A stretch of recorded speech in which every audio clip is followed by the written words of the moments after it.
The Click R3 podcast is brought to you by the awesome community over on Patreon. To learn more about supporting the show, head over to spawncastnetwork.com. Ladies and gentlemen, welcome to Click R3 episode 11.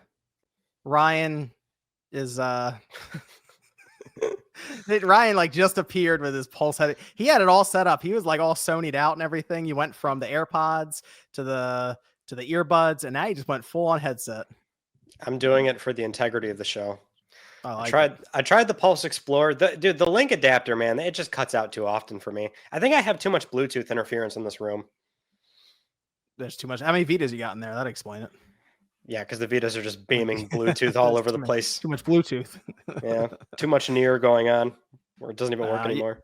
Yeah, if you had those headphones on and it was like a Halloween episode, you'd be Jim Ryan. You're perfect. I know. It's like I look like Jim Ryan during the earnings call.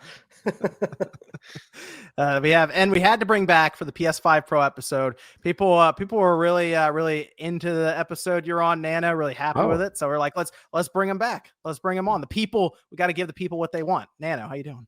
Sick. Happy to be back. I'm doing good, man. Appreciate y'all having me back. Good. Almost a little bit nervous to talk about the PS5 Pro. Are you? Maybe just a little bit. You do have to be very professional. You're going to look like an amateur if you don't know what you're saying. So you gotta be a pro gamer. It's pro time. There have been a lot of discourse around this system. It's been quite interesting. So yes, we'll be talking about the PS5 Pro. All three of us picked it up. We've had several days now, I think, to at least try it out with different games. And Ryan, you've already done a bunch of coverage on it. Indeed, I have. Both of our systems survived their teardowns. Thankfully. There was a second where mine wasn't powering on when I put it back together. Did it really? There's the loose ribbon cable that connects that front board to the motherboard. I'm like, oh shit. I had mine did the same thing actually. Oh really? Yeah, it was here's the reason people shouldn't take the system apart and they shouldn't touch the liquid metal is because if you get even a little bit on the chip, it'll just short it out and it won't turn on. So the part that didn't make it into the video was me out giving the chip an alcohol bath and scrub it with a brush. That's the part that didn't make it into the video. But it works now. So there you go. And I put Thermal Grizzly on it. So okay. Right. It's always nervous when you get that shield off where it's trapping the liquid metal. I'm like, $700. I don't want to fuck this thing up. Well, I pulled the foam off. I pulled the black. Yeah, you went Mylar off. I wanted to get a real good picture of that chip. That was why I really wanted to take a look at that thing. So, Did you? I found some interesting stuff on it. Did you each only get one? I have two right now. I have one. I'm just asking because I'm like, man, I get to tear it down for a video, but also if it's the only singular one that you have and something were to go really wrong, I don't know. Well, that's why I get two. I'm more of a hobbyist with teardowns and things, so I don't trust myself completely. But as an insurance, you should see what I did with that original PS. Yeah, Ryan got two. He was fine. He got two. As an insurance policy. The good news is with this thing, God forbid something bad happened, I could have went to a Target and got another one. This is that okay. That's fair though. Yeah, I'm saying that as if you couldn't have just strolled into a store and picked one up. On this particular occasion. This isn't launch PS5 or something. So yeah. We did it to the launch PS5 too, though. We did it then too. Which that was. I mean, I did a lot of stuff to my.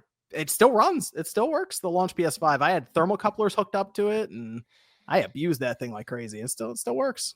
You ran it without liquid metal, right? Did you just do raw without liquid metal? Yeah, and then it it didn't like that at all. Obviously, it did not. Yeah. It did not. No, I did that. I did it without a fan, just see how long it stay on without a fan. I was curious. I was just curious to see what it would do. We covered it in a towel just to see how much it needed to overheat. Oh, just like the Xbox 360 towel trick. Nice. Yep. I did that actually to the Xbox Series. I did to the Switch as well. I just like to see what happens when you cover it in a towel. Just try to overheat it. But we do the full teardowns. A lot of coverage on it. We got a lot of thoughts on this thing. I think we all probably tested different games too. I was going to say everyone went in different directions. Yeah, so I'll be honest. A lot of my week was actually testing the PS4 image enhancer. So as far as native PS5 stuff, I've actually got not that much time on it. So I'll at least speak to the PS4 playback, but I'm sure you guys can probably. I wrote some stuff down. I was going through and testing stuff and checking off what I thought were like standouts. Yeah. So we got a bunch of stuff stuff for that. We can list. And then Ryan has all kinds of news items picked out. We got some questions from the mailbag over on the Patreon, the Spawncast Network. People can check that out. We got that link down below. So a lot of stuff actually today to get through. So where did you want to start, Ryan? Did you want to start with the PS5 Pro stuff? Do you want to start with some news items and then jump to PS5 Pro? Yeah, we'll knock out some of the smaller news items, and then we'll get into the PlayStation 5 Pro stuff.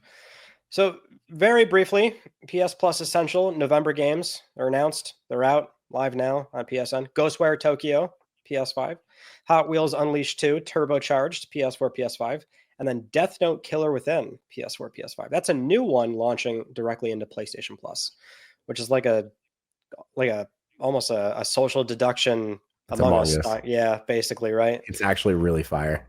Yeah, you played it?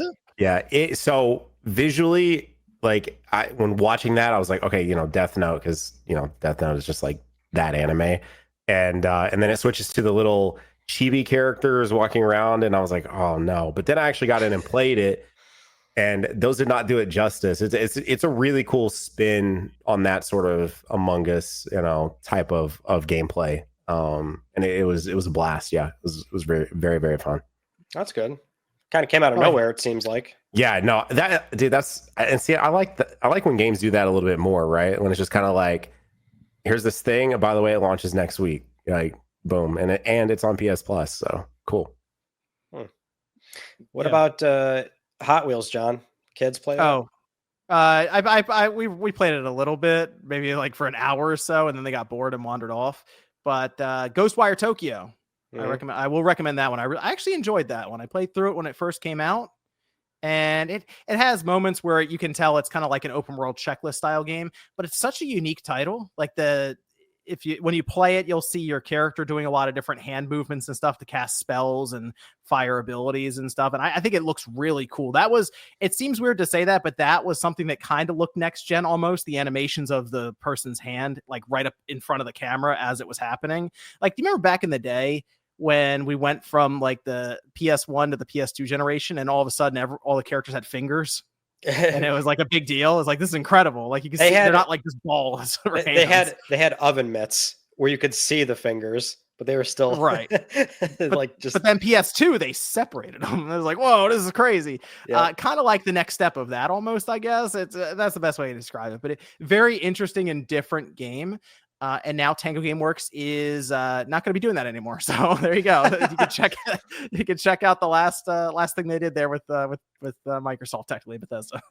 Yeah, it's a very flashy looking game. The way you're describing it, it's very fun. I remember people complaining too, because this was on PlayStation Plus Extra. They do this a lot, where they kind of pull down extra and essential releases and cross them over. At least with essential, you can claim it, so it's like always on your account. But that's what we got for essential. I think tomorrow we're going to have the extra and premium lineup, which we can't talk about that now. Don't we have one of the games that leaked out? Am I wrong? I thought we saw that. Yeah, for premium, I think what we're getting is Alone in the Dark 2 PS1. Yeah, but we can't speak to the other probably 15-something titles. Big surprise. Come on, give us something good. If you're listening to this, then look it up. Moving on to PlayStation Stars. The update here is that there's no update. You cannot use wallet redemptions. Some people still are reporting that they do not have the option to report or to redeem wallet funds on PlayStation Stars. So that's the update there.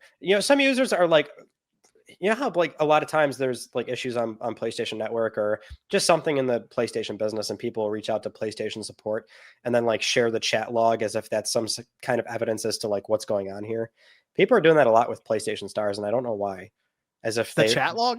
Yeah, like as if they're going to get an answer from like the minimum wage worker that knows, or the automated message. Yeah, like what are people doing here? Why you're not going to get? I'm still inclined to say that this is probably very intentional. It's like A/B testing, like they're just testing out, not giving you that option anymore, which is a bit bogus.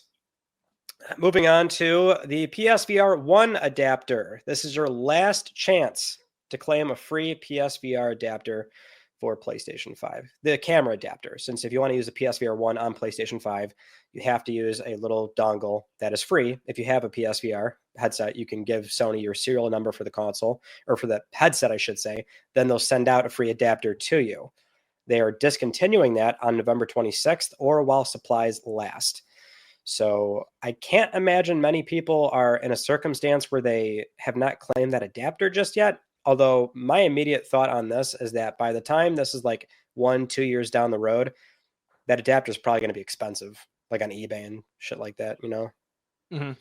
So that's a PSA, big warning. If you have a PSVR 1 just lying around, and if you have not done this, head to PlayStation.com, claim your free camera adapter. It's free. They'll just send it to you. You need that to play PSVR 1 on PS5, which there's many PSVR 1 games that are stuck on that headset. Have you not done it? No, I have done it. I'm sitting here, I'm like looking it up. I'm like, what if I got a second one just in case, you know? Because like I hate thinking like that, but I do too. Yeah. It bugs me. There's not a ton of PSVR 1 experiences that like I want to go back to, but one specifically that still sticks out as one of my favorite VR experiences of all time is the Until Dawn Rush of Blood. Yeah. And I hate that you can't play that on PSVR 2. And I really thought that it would get some kind of update because I don't know, I just thought that it would, but I guess that it is not, because they brought which of course I guess it was a remake, but they brought Arizona Sunshine got a PSVR 2 upgrade or whatever. And I just, some of those PSVR 1 games, that one, and then did you guys play the Blood and what is it? Blood and Truth. Yes, that one was really good too. London Studio. Mm-hmm. That's really their last like major game basically before they were shut down. So, which is a tragedy, because that actually was kind of that last SIE published, funded, like full blown VR experience. So that game's probably trapped forever on PSVR 1. Mm-hmm. That and Astrobot Rescue Mission. I never played that. I never played Astrobot. I should have. That's kind of a shame that it's stuck there. That would be one that they should look into moving up to the PS5. I almost feel like maybe it would happen at some point, but I don't know. I'm not hopeful. Like the chances there, I still find are pretty slim. It's like we still have Team Asobi. They didn't go anywhere, you know. So yeah. But like you think about Blood and Truth, it's like, well, who's porting that? So but like, what can? Am I crazy for like? What exactly can the Move controllers do that these can't do? I'm pointing because my VR headset's over here. But what, you know what I mean? Like what? I don't know. I'm not a game dev, but how difficult would it be to just somehow translate all that over? I don't know. That doesn't seem like that would be like not having to. I don't know. I feel like it was a mishap on them if it is really difficult to not make it an easy, almost flip of the switch thing. You know, just here you go. This works. Just launch it. Yeah. The big problem is that the tracking, you know, it's from outside in to inside out tracking. And like PSVR 1's like kind of archaic because it uses PlayStation Move controllers, which were made in 2009 on PlayStation 3 for crying out loud. Yeah, it wasn't even made for the VR headset. Yeah. It's so cobbled together in a way. I mean, it did work. It was pretty impressive in 2016, but by like PSVR 2 standards and like the sort of defined standard in the VR space, which is inside out tracking, like it's just, my understanding is that it's it is a headache. Not like a huge pain in the ass. I mean, obviously plenty of studios are doing it, but in some cases it's just not fiscally, you know, responsible to do the port when you're just probably not going to make any money, you know. Fair. That's at least how I understand it. Although I'm with you. I'd love to see a lot of that stuff get moved over. Moving on to some PlayStation 5 console bundles that were recently announced. Really one, which is the Fortnite PS5 bundle, now confirmed. That's going to be available on November 22nd. That comes with 1,000 V-Bucks, download code for some cosmetics.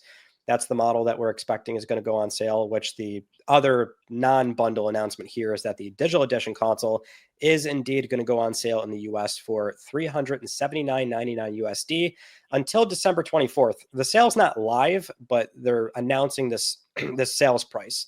I would assume that by the time they get closer to the to Black Friday actually happening, they'll confirm a sale for the disc console, because I think that's where a lot of the contention is right now is why are they not discounting the disc drive console?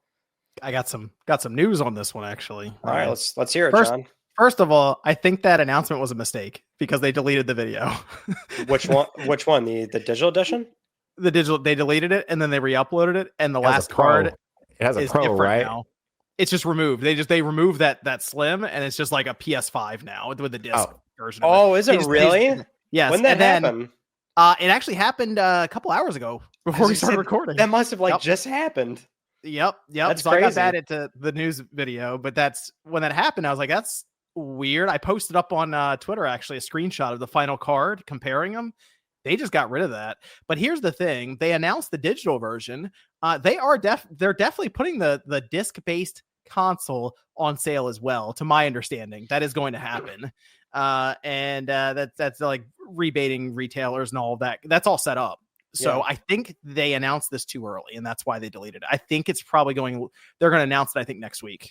Yeah, that's what I'm like, it's kind of weird that they're like staggering it like this. Like, why would you announce the digital one and also the sale's not live? And it seemed very weird. Did you see that the ad said starting at $379 or whatever it was? They said starting at, so it wasn't like, oh, this is the price just in general, this is our sale. It's like, oh, this is the PS5 and it's starting at this price. This is the lowest we have for a new one. So I think that was kind of the marketing that went live by accident too early. It's the end card for it. And I think it just got edited in by, like when we make a YouTube video and then at the end we have an end card, right?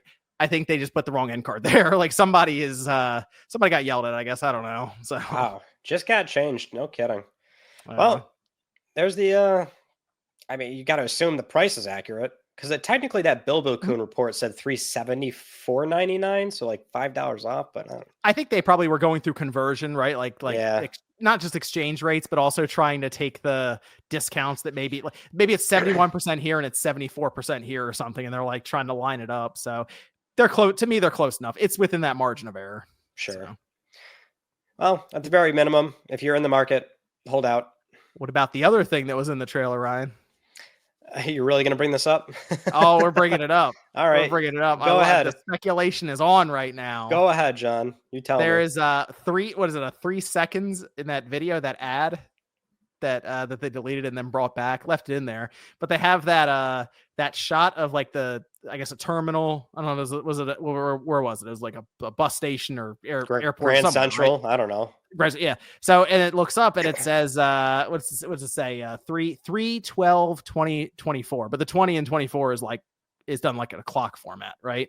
24-hour clock. So people looked at that and said, wait a minute, does that mean March 12th, 2024? And then people came back and said, no, wait, that might be the date format in like Europe, where it would be, it'd be day, month, year. Okay. So that's December 3rd, 2024. People put 2 and 2 together. That's the 30th anniversary for PlayStation release in Japan. Mm-hmm. So now people are wondering, what is it, Ryan? Is there a state of play? And they just put a little Easter egg in there as like a fun hint. Yeah, I mean, because it's the anniversary, like it could be anything. It could be nothing. It could just be an Easter egg. That's what it's something or nothing. What is it? What is it? Yeah, what do you think? Probably nothing. I mean, they're surely going to do something on the 3rd. I mean, they've already sort of announced their plans per se, just in that they sold special consoles and things like that. I don't know. I mean, I'm not really expecting anything massive, but it'd be cool. When is the Game Awards? It's about a week after that, right? It's like the 7th or something, isn't it? It's I feel like it's a little later this year because we still don't have the nominees. It's December 12th. We get the nominees. Oh, yeah, the 12th. Okay. Yeah. So that'd be a week later. And here's the thing though, Ryan. Let's say we go back to when they did the 30th anniversary mural thing. Remember that? Yes. And if we didn't have the drawings from Bill and we saw that console, it's weird image of some kind of system, and we did this again, something or nothing. Maybe they accidentally put the line in there for that byte. They just put an extra line for the middle part. It's just the PS5 I don't know. They did a little hint there too for the 30th mural. They do it. I mean, it's just, I don't know. I'm not going to jump at the opportunity to say it is something, because oftentimes it is absolutely nothing. But yeah, I mean, they'll do stuff like this. Okay, I got more. To your point, they literally just did it. That the 25th anniversary, they had a state of play in December, and they showed us Ghost of Tsushima, and then they said tune in at the Game Awards in a week to see the rest of the trailer. Yeah, I mean, it's possible. I'm not. I'm calling it. They're doing it, and they're going to show us Wolverine, and then they're going to show us more at the Game Awards. It could happen. What is the 3rd? 3rd lands on a Tuesday. I mean, yeah, that's not unheard of. I mean, I could see it happening. Yeah, that's. I just thought that was funny that people caught that real quick too. It was maybe, I don't know, 20 minutes after the thing went up. People were like, "Wait a minute, that looks like a date." Well, the problem is the internet catches everything, and that means they also catch the 99% where it's nothing. Right. So you sometimes have to do some due diligence on that 1% where it might actually be something. I don't know. It might be. It might be. 30th anniversary. Come on, they got to do something on the 30th anniversary. Like, it's a big deal, right? I mean, I would expect that we get one more thing before the year closes out. I mean, some people are saying, "Oh, another PSX." I'm like, well, that's way too late for that. Like, you're not gonna. They'd probably have to announce that. They're not gonna sell tickets to a venue in Vegas like a month out or something. Yeah, no, I don't know about that. So I don't know. Oh, maybe. actually, Ryan, if they do another PSX, are you going to go to it? Yeah, it's funny. I never went to the other ones. Right. So maybe it depends on scheduling. Oh. Okay. Well, you know Herman Holst. We can set up like a live Click R3 from there. I most certainly do not know that, man. Well, like, who the hell are you? Oh, you're the guy we blacklist? All right. Hey, I tried to warn you about Concord. Set him up with that. Herman, can we talk about Horizon? I'll schmooze him up the whole night. Oh, we're talking about Concord later, right? Later. Okay, good. I'll save that for it. Go ahead. Let's talk about Until Dawn patch 1.06 out now, fellas. Performance mode and fidelity mode, both available on PS5 and PS5 Pro, and various fixes as well, because this game needed it. Which tells me, and this is not uncommon, we've heard this a lot, like MVG will sometimes even tip us off to this stuff, which is simply like the studio was always planning on doing this. It's just a deadline. They had to get this game out the door. So, I mean, everyone was kind of a little upset that the game didn't have a performance mode at launch, but it's like, okay, well, they didn't whip it up in like 3-something weeks. Like, they were probably always planning on doing this. So that's an unfortunate consequence of deadlines. You think they'd get the time to be able to push this out. But. It seemed like they were up against it though, Ryan, because they laid people off before the thing came out. Well, but the context of the layoffs is that it sounds like they don't really have any big contracts in between this game and their next thing. And so which also tells us that they don't have that much financial security from like Sony in this case, which Sony was like, get this game out. We're only going to pay you for a little bit after to, keep polishing the game. So sucks, but at least it's a little bit better now, apparently. All right, let's move on to Horizon Zero Dawn remaster reviews. It's out now, received quite well. Zero Dawn. It is interesting watching some of the rhetoric around the game, and that, I think initially it was a lot of very clear pushback. Now it's like, okay, well, it's a $10 upgrade. They're honoring the play at home thing. It's actually a pretty substantial remaster, kind of teetering on the edge of like, doesn't even feel like a remaster. The only thing I wanted to mention here, because I haven't played it just yet, but I think this is still the case. They have not fixed this issue, and I'm calling it an issue. No auto pop trophies for the save file transfer. You can't go from PS4 to 5. Yeah. Wait, it doesn't like just give you the trophies? No, it's not like a Tsushima or Director's Cut or many other cross-save games. If you get a platinum on PS4, transfer your save file over. You can do that. You are not going to get an auto pop platinum. So you got to play it again? Got to play it again. What is this? What are we doing here? I haven't launched it yet because I was waiting to plug it up to a capture card so that I could capture the auto pop. Nano, that was not going to happen.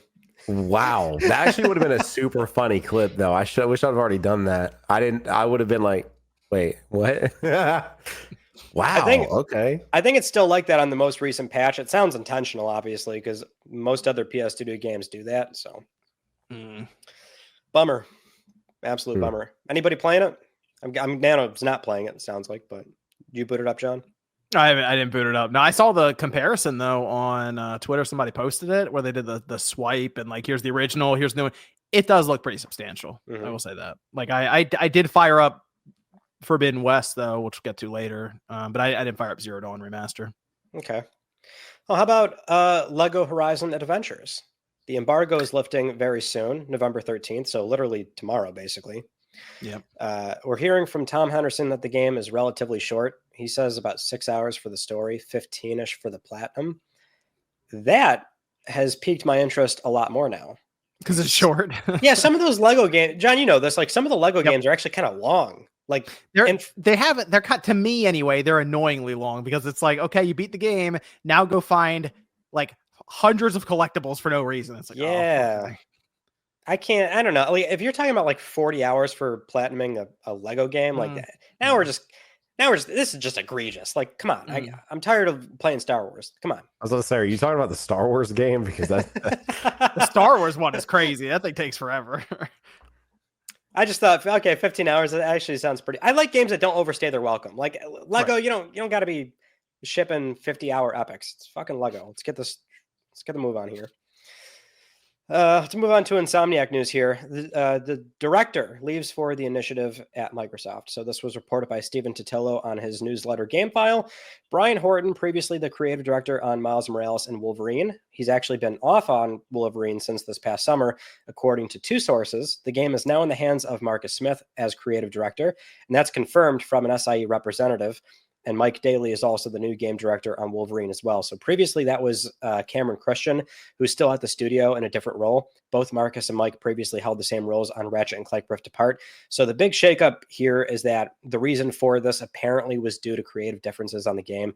And that's according to, again, two sources speaking with GameFile. So Brian Horton, he's actually now at Xbox Game Studios, creative director at the initiative on Perfect Dark. There's been some discussion surrounding the state of Wolverine, and in light of the Insomniac breach, we expect the game is 2026. So there's some discussion surrounding if they're still going to hit 2026. What do you think, John? I mean, I assume next year we get Venom, and then the following year we get Wolverine. Maybe. I mean, it's tough to say. I mean, I will also briefly mention, and I would assume if Venom was still coming, this might have already been wrapped up, but rest in peace to Tony Todd. Passed away tragically at age 69. So that was tough news this week, especially for how iconic he is in some of those movie roles. But it really depends on just where they're at. Like those leaks were like insightful in a way, but at the same time, they're just old enough to where so many things we already know have changed. So it's really tough to say where these things are going to land, you know? Insomniac's been pretty good though about getting they I don't know if it's just their management or their efficiency. They're the studio within Sony that I view as one of the most productive ones. Probably them and Nix's. I mean, Nix's is getting up there right now because they are just going release after release after release, and they're not making, I know, original games technically. They're just moving games over. You know, there's still a lot of work involved with that, but just because of what I've seen from Insomniac over the last several years, I would be surprised if Wolverine slipped into like 2027 or something, because we've seen their schedule, and Sony's very dependent on them right now, and so is Disney. So you have those two involved. It's like, okay, we got to make sure this is we're on track with this. So I'd expect Wolverine 2020. I mean, maybe holiday 2026. I don't know. It's Wolverine. The interest in Wolverine and especially Deadpool right now, super high. Like it just went to Disney Plus just yesterday, the movie, the newest one. So there's a lot of interest in it. So even if they just show Wolverine again, as we kind of alluded to, maybe possibly by the end of this year, I think that people are pretty excited, even if it's not till another year and a half out. So I'm thinking Venom next year, Wolverine the following year. That's what I would estimate. All right. You heard it here first. I will say the game is still in good hands from the Ratchet and Clank folks over there. So both Marcus and Mike did really good on that game. Insomniac does know what they're doing. They know how to navigate these things. We got a rumor here that just popped up last minute. Not last minute, but I believe it was earlier this morning. So Giant Bomb's Jeff Grubb mentioned this during a recent Game S Mornings episode, that Bluepoint Games is indeed working on a new IP, which this wouldn't normally be news. The thing with Bluepoint is that it's weird how this project has been described with them, right? Because Bluepoint historically has been known for remasters, ports, remakes, things like that. And then the big deal with them being acquired by SIE is that they said they were going to start working on original content, which is very specific language. Almost always, you know, publishers, developers, PR, nobody ever has a problem saying this team is doing a new IP, but they say original content, which sort of implies that, oh, maybe it's an established universe, but they're just doing a new entry in that game. So it is new content, but it's not a new property. I had even more conviction that was probably what was happening, considering when we had the Insomniac breach and we had that slide that were profiling SIE Studios, even internally, a slide not meant to be seen by the public labeled that project as original content. Why the hell do they keep calling it that? it's very. I would have not thought. I almost was like, it's got to be like a new entry into an existing property. Nano, what do you think? Bloodborne 2? Well, I like it. that was rumored. I like it. It was rumored. It's probably not happening, but Man. I like it. Yeah. I actually had not heard, or I guess noticed, the distinction between original versus new IP. And now that you say that, yeah, anytime someone's working on a new IP, they just say a new IP. So that'd be interesting. It's also always interesting looking at like the different, like the one, which one did you just mention that has been producing a lot that's not Insomniac? Nixxes? Oh, Nixxes. Yeah, a lot of ports to PC and stuff. I feel like, and maybe this was just on a thread that I was reading, but some of them always talk about wanting to do their own stuff anyway. So that would be, I mean, even if it's not like necessarily a new IP, I'm sure they're excited to get to work on something that isn't a remaster or a built up thing like Demon Souls or whatever. So, hey man, let's go. Bloodborne 2.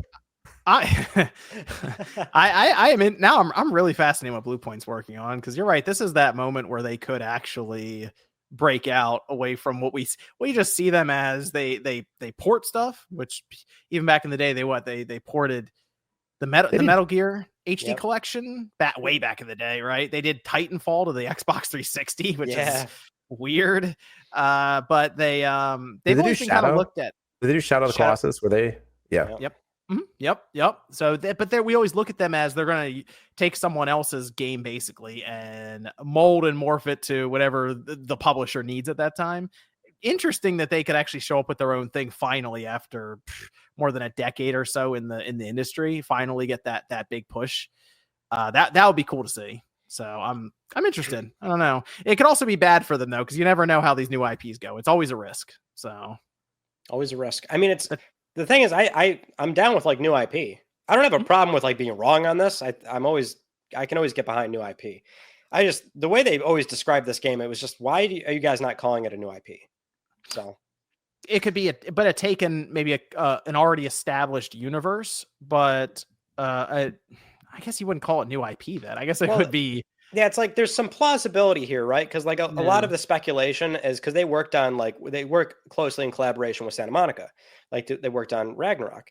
And some are thinking, oh, maybe they're doing like a God of War spinoff, Atreus style game. And would you call that a new IP if it's not going to be called God of War? You know, it's like there's some plausibility on that being true. I don't know if that's what's going on, but it's just. Would y'all want an Atreus game? If they do it, I'd probably prefer it to be a timeline jump, like as we saw from 2018 to Ragnarok, where the kid grows up. And so it's like, I don't want like a full blown Atreus game that we saw from Ragnarok, where he's a little bit more crude with the bow and arrow. And yeah, I mean, the combat was fine with Atreus, but let's do a time skip there. And like, let's see like adult Atreus and really flesh him out where he feels like a very strong, powerful adult man, basically. I didn't mind Atreus. I just don't know if I need an entire. I know this is all speculations. This is, but I don't know that I would personally need an entire Atreus game. Would I play it? Yes, but I don't know. I think there's other characters I would love to see explored. That's not Atreus, maybe. Well, if it's God of War, I mean, there's really him and Kratos that you're looking at basically. So if it's a different PlayStation property, would you maybe want somebody like a different character? Uncharted. It's the next Uncharted. Well, there's a rumor about that too. So unrelated to this, I don't think Bluepoint's doing it, but who knows? Maybe we'll get that Cassie Drake Uncharted game. It's been a bit for Bluepoint though, right? They launched Demon Souls and they've been working ever since 4 years ago. Yeah, I mean, they're due to say something at some point. So you never know. Let's move on to PlayStation 5 Pro. The console is out. Very professional. I do want to note that none of us are wearing ties, so we're a little bit underdressed for this conversation. But we've been playing it. So, I mean, I'll start with Nano. What have you been doing with the console so far? So I won't lie. I didn't do the only PS4 thing I did was I launched Red Dead 2. I knew that it wasn't going to be in 60, but like I just wanted to see like if I could tell a difference just from the naked eye. I really couldn't, but that game also just looks fantastic for a PS4 game. So other than that, I played most of the PS5 Pro roster. I had most of them. I would say the only thing that I didn't get to see that everyone has just been like talking about as the like pro seller is Rebirth, because I didn't buy Rebirth. And I didn't want to spend $70 on Rebirth right now because I imagine it will go on sale. It's a good game. It's a good game. And I will eventually get to that, but I also didn't want to launch that game because I've not finished Remake, and so I'm like, oh, that's a good game too. I know, and so I didn't want to launch it, and it's immediately I'm sure into like a cutscene that is like probably spoilers for the end of Remake. And so I was just like, okay, I don't want to do that, but I can. Oh, you don't know what happens at the end of Remake yet? No. You got to record yourself for all that, man. You're talking about popping auto trophies and stuff. Nah, you got to get the ending of Remake. But I did play. I played, Stellar Blade. I played Horizon. I played all of those games. Even tried like Dragon Age Velguard. So and I was telling John about this before we started, but I set up 2 TVs, and I did the Pro on one and the PS5 on the other, just so I could like compare them raw to each other. And so I did my due diligence to try to like test and see what the differences were with several of these. And there were several games that I was like, okay, this doesn't feel very pro. And then there were other games where they did feel pro. But yeah, most of my time with this console was definitely spent actually trying the games that have some level of pro enhancement. I didn't do too much with the PS4 side. Okay. John? Yeah, I jumped around a bit, but I will say, I know, Ryan, you did a lot of PS4 stuff, like trying to figure that out, the little toggle. I did check out some PS4 stuff. I fired up Killzone because in my mind I was like, I remember that being really impressive looking as like a launch title on the PS4. And what I kept doing was backing out of the game, turning it toggle off, going back in, looking at it, turning back on, looking at it, and I'm like, ugh. if you launch the game with the setting turned on, yeah, you don't have to close the software. You can launch it with it on, and then you can toggle and keep suspending the game. You don't have to like close the game if that's what you're saying. No, I was suspending it. So I would go there, I'd try to hit a screenshot, and then I'd go back, toggle it, and try to catch the screenshot right away again, just see if I can get some images. And it didn't really jump off the screen to me. I will say that for Killzone, unfortunately, because look, the game already looks, if you consider it 2013, it's like, all right, this is already an impressive looking game. The Order 1886, it does some weird stuff with the image as it is. There's like some, I don't know, what chromatic aberration, or just in general, there's like film grain. And even that one, kind of unfortunate. I thought that would have been a good case study for it. Not quite. So once I started seeing that, I was like, okay, no, I'm moving to the PS5 stuff. I'm moving to the new stuff right away. Okay, I've seen enough here. That would be one you'd probably have to deep dive into the PlayStation 4 library to find differences, which you did in your video. You kind of showed that off a bit. But even then, you mentioned like 30 or 40 titles. There's so many titles in that PS4 library. There probably is one game right now in the library that none of us have checked out that is actually like legitimately impressive. That maybe you'll come across eventually. I found a few. It's an art style thing. Some games just are like, it's more conducive to like the very basic like post-processing filter, whatever it is that's in the console settings. Whatever this thing's doing, it's like it's more conducive to certain games that are like really high contrast, artsy comic book style or something. So I'm like, I'll check out Gravity Rush Remastered.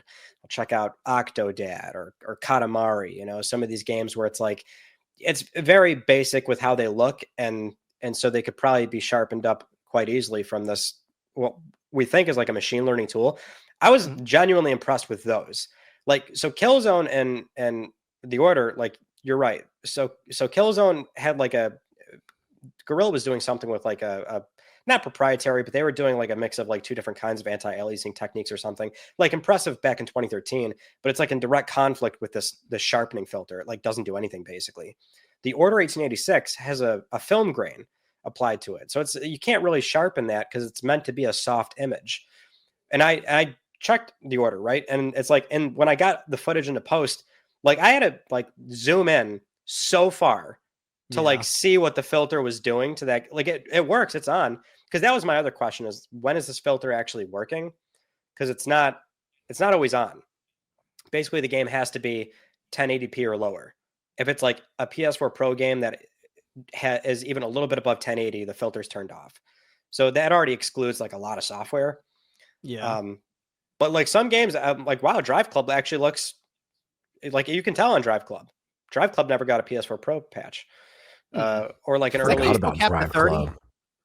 Yeah, it's locked to 30. Because I remember seeing like a homebrew that was done where they actually unlocked the frame rate and it looked crazy. Like it's like, okay, this actually looks really good.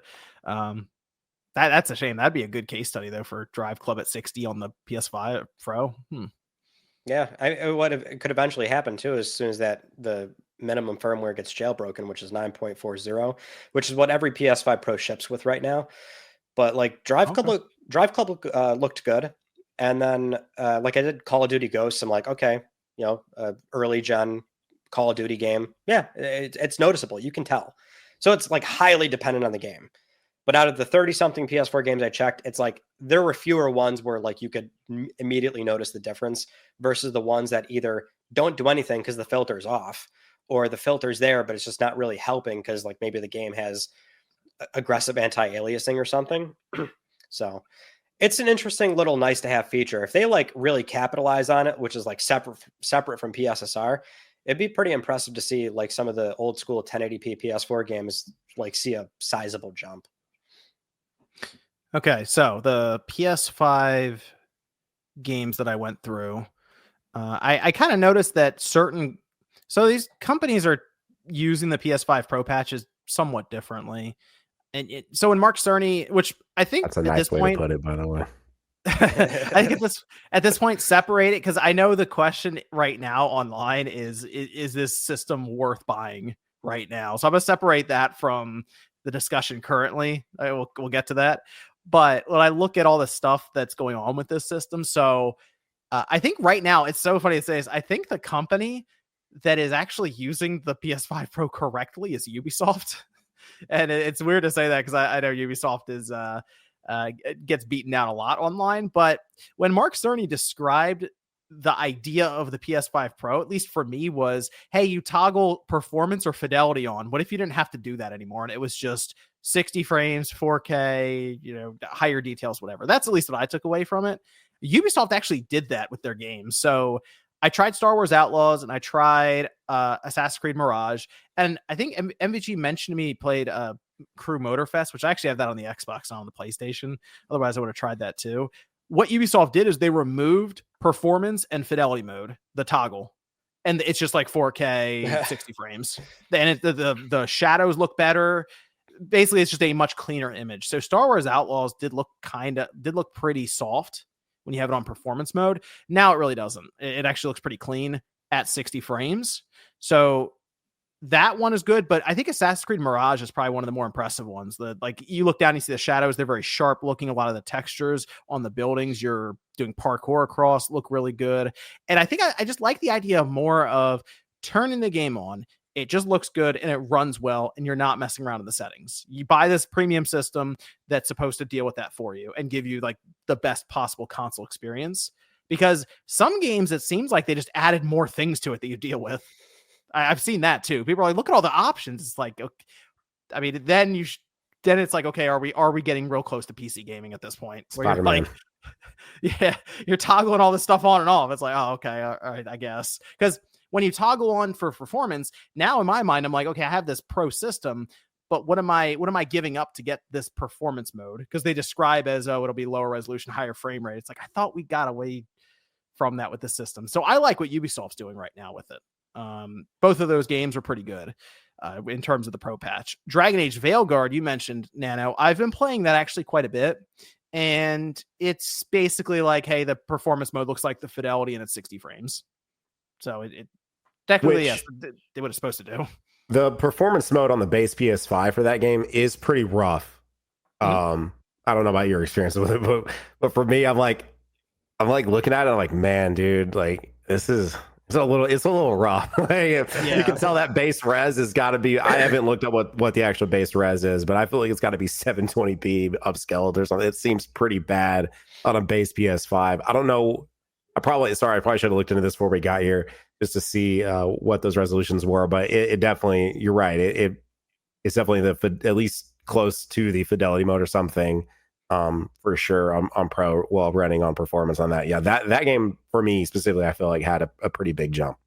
It cleaned up nicely. So did Final Fantasy VII Rebirth. They did this versatility mode now that you pick. It's basically the pro mode. I don't know. This Square Enix, they got to be weird with like the name. I don't, whatever. You toggle it on, and all of a sudden they come in with the Windex and clean off all the Vaseline on your screen. That's like all blurred the thing up.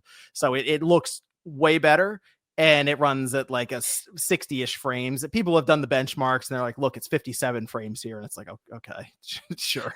But for the most part, it does sit around that 55 to 60 frame range, but it's much cleaner, which is a shame because I spent over 80 hours in that game with it all blurry, and now I'm like, I don't want to go back and play it again technically. See, me and Nano got the right thing going on here. We're waiting. Now the game's nice and pretty for us when we get to it. Yeah, that's what it was. I feel like that game specifically, and I get it, they probably had to, it's a different fiscal year, right, and all that, but like I think one of the things, I don't know if we're going to get to this directly, so sorry if I'm diverting here too much, but I think one of the things that this console struggles with is that all of its system sellers, like Rebirth, while is a 2024 game, it does feel old to people, I guess, in a way. And I feel like that is a game, and that specifically, because I feel like that's been the sort of like pro child. Like when someone talks about what is a system seller for this console, it is that game specifically. That game should have like launched day and date with the Pro, with how substantial that. What'd you say they call it? This is the other thing too, man. The non-unified naming scheme for these modes is killing me, bro.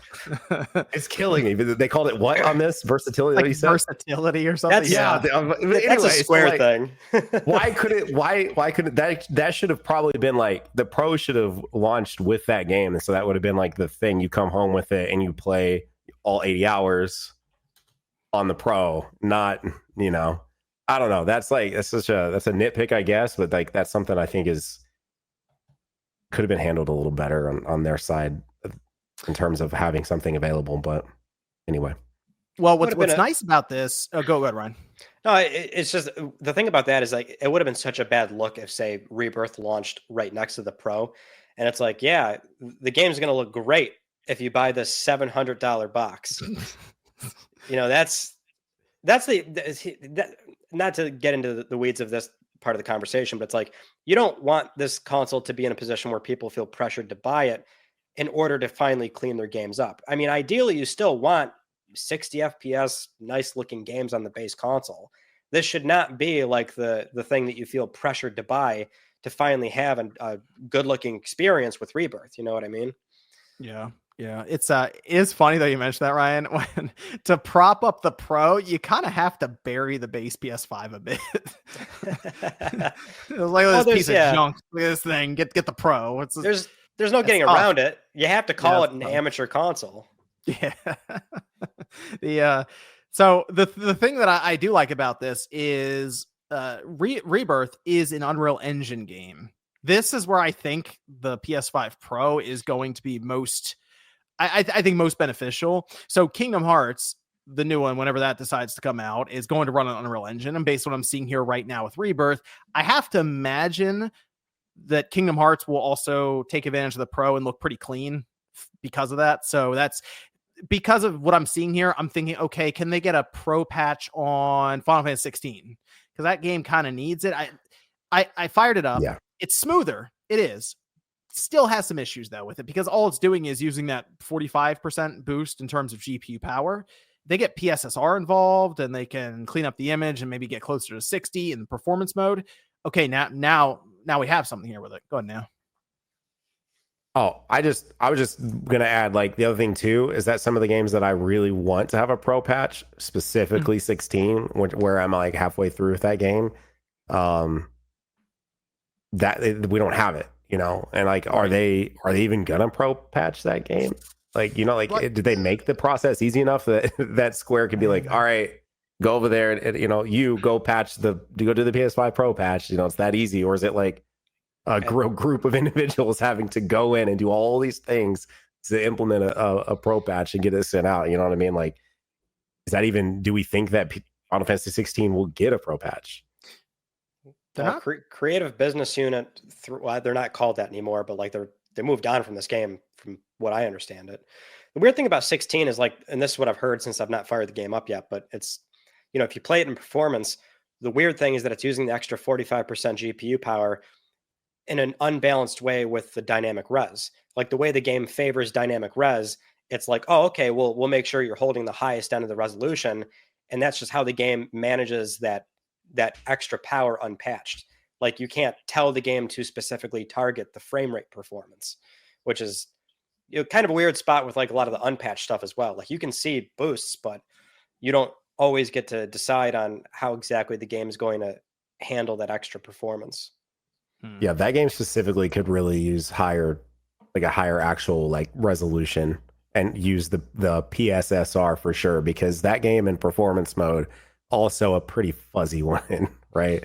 Yeah, and that frame rate still bounces around anyway. Yeah, that is when I played in Fidelity. Oh, yeah. It's always unstable. It was unstable. I'll do 30.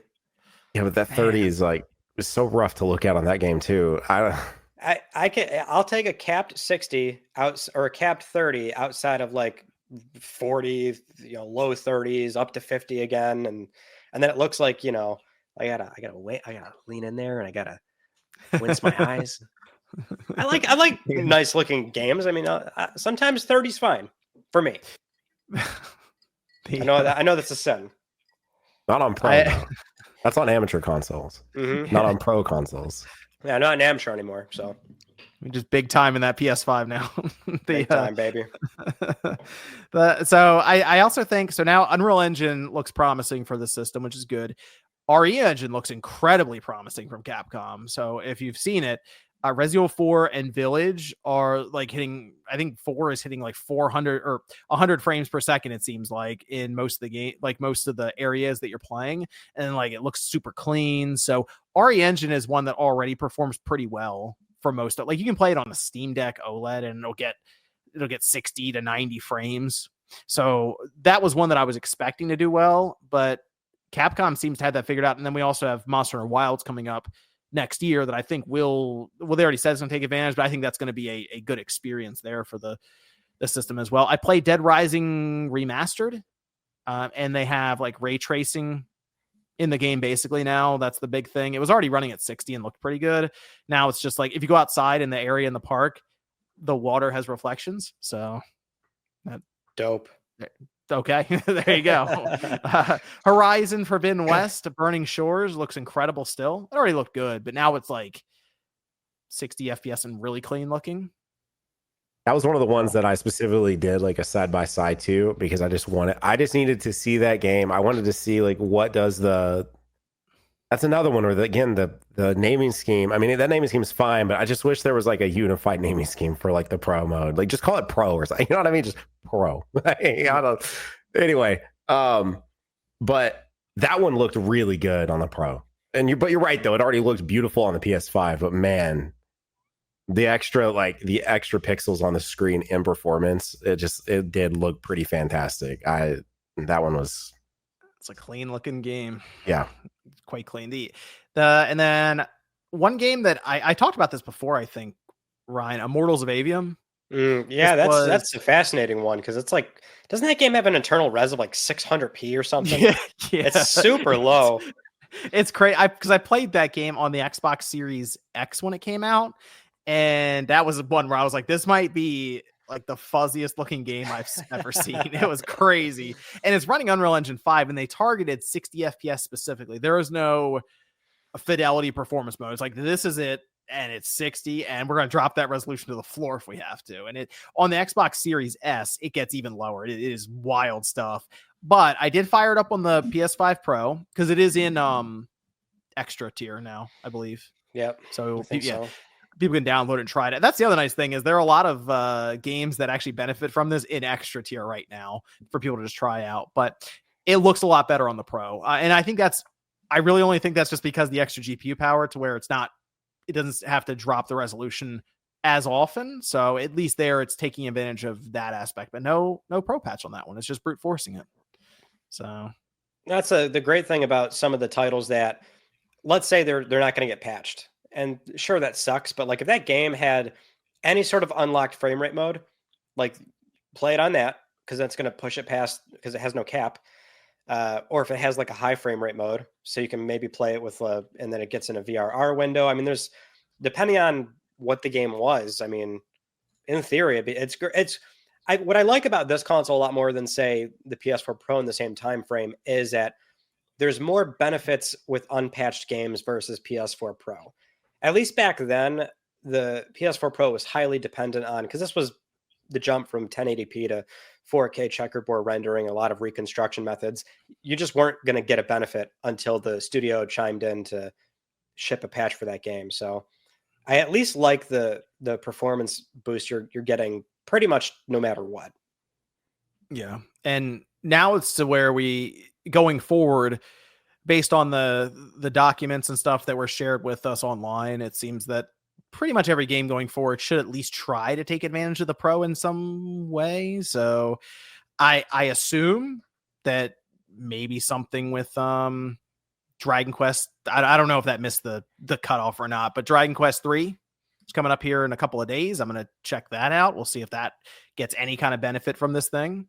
But now every game going forward, I'm gonna be like, all right, what's the details on the Pro? So maybe that'll even pull some people into games they weren't necessarily looking for as much on console, just because the Pro might get benefits from it. But that was mostly my run around here with the system so far, just firing up all older games, yes, that I've already played through, but really kind of checking them out and seeing if I can tell any discernible difference. And I guess that brings us to the big question, which is this system worth buying? Because that's the big one right now online. Everyone's asking, should we buy this? Should we buy this? What's tough about that question, John, is that it might be a lot easier to answer if it wasn't $699. If this thing slotted in the same manner that PS4 Pro did, yeah, I mean, it obviously be in a much better spot. But it's like an optics thing too, right? Like I think most people will probably say, yeah, I love high frame rates. I like higher resolution. Yeah, sign me up. But there's got to be enough value there. I mean, and a lot of this too is like they're existing games, right? So a lot of the stuff you're maybe not going to go revisit. You're buying the console now with the expectation that every upcoming title you're now going to be playing with PSSR, the pro performance setting in that game and everything. So you're buying a promise.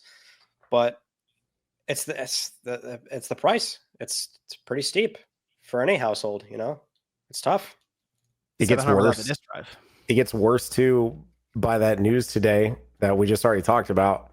Because if you can get a PS5 for almost exactly half the cost of this one, right? $379.99. Like, is it worth almost double the cost of a PS5? Like, if you don't have one and you're going into a store, are you going to pick up the one for $379.99? Or are you going to pick up the one for $699.99? I'd be curious as to what the ratio will look like of new buyers versus upgrade buyers. Because the company thinks about this. They're like, okay, yeah, we're well aware we're charging a lot for this console. But in their view, they're like, some people are going to trade in their existing consoles. They're not really spending $700. That's how they'll look at it. So I'd be curious to know how many people are going to like raw dog go in here and spend $700 on this thing, Yeah, that's tough, because you're right. If you can, especially because the holidays coming up now, people are start making decisions around what's going under the tree or what they're getting for whoever. And if you spend $379 on the system, that then frees up a ton of money for games, controllers, PlayStation Plus. You could basically have a lot more quantity there, whereas you give them the Pro console and it's like, there's a $700. That's the budget. So I do wonder if this time around for the PS5 Pro, if the target audience is just smaller than the PS4 Pro, because it felt like it was easier to recommend the PS4 Pro when it came out, as opposed to it is. For me, it's pretty difficult to recommend to somebody the PS5 Pro, either upgrading or as like a brand new PS5 buyer. Because honestly, I'd say, you know what, you should just get the regular PS5 and see what you think from there and explore the game catalog, or get PlayStation Plus extra premium with the you know, $100 some odd on top and still come out cheaper than the Pro. It's just, it's tough to be like, no, it's $700, go get it. The PS4 Pro was $100 difference, right? Am I remembering that correctly? PS4 was $299 and Pro was $399, right? It came in and replaced they price dropped the PS4 and released the Slim, and the Pro came in at that same $400 price. Man. Yeah, it's not even close to what we have today. Yeah. I know you've already kind of moved on a little bit, but I did actually check out some other games I thought were super impressive. All right, we got it. Hit it. Stellar Blade. I never bought that game. I know it's like super like Gooner type game, but it was on there. You get 2 hours with it with a trial, and I was like, okay, I want to see this game and what it has to offer. Another one with a really weird mode selection. I'm kind of with you on. I think the options are kind of cool. Don't get me wrong, like loading into Spider-Man 2 and being able to like turn on and off stuff, and especially being able to just see the differences with it. I mean, it definitely feels way more PC, right? But with Stellar Blade, there's like 2 specific pro modes, one that targets high frame rate and one that targets more of like a closer to native 4K resolution. So I obviously just went with the high frame rate one. And that game, then I'd never launched it on PS5. So it wouldn't let me launch it because it was a trial. So I couldn't have it launched on 2 at the same time. So I had to go like back and forth. But that was one specifically, like that pro mode was super impressive on Stellar Blade. Which that game did look great on PS5 too, but it's the fuzziness, because it's all it's doing is, especially in a performance mode, is obviously upscale, you know, right? Like the base resolution is so low, but man, it looked fantastic on the Pro. I'm pointing this way because my TV's right there. It looks so good on the Pro. And then another one was Hogwarts Legacy. That one I did not even need to do a side by side, because the performance mode on Hogwarts Legacy also looked kind of bad on the base PS5, and it was super impressive on the Pro with the performance mode. And then the last one I think that I played that I don't think we mentioned here was God of War. And God of War, not so much that much of a visual fidelity difference, and maybe that's just on me and not being able to notice the different subtleties of shadows and all of that. But the one thing specifically is I was playing on an LG display, so I was able to see the like refresh rate like through the actual like on-screen display.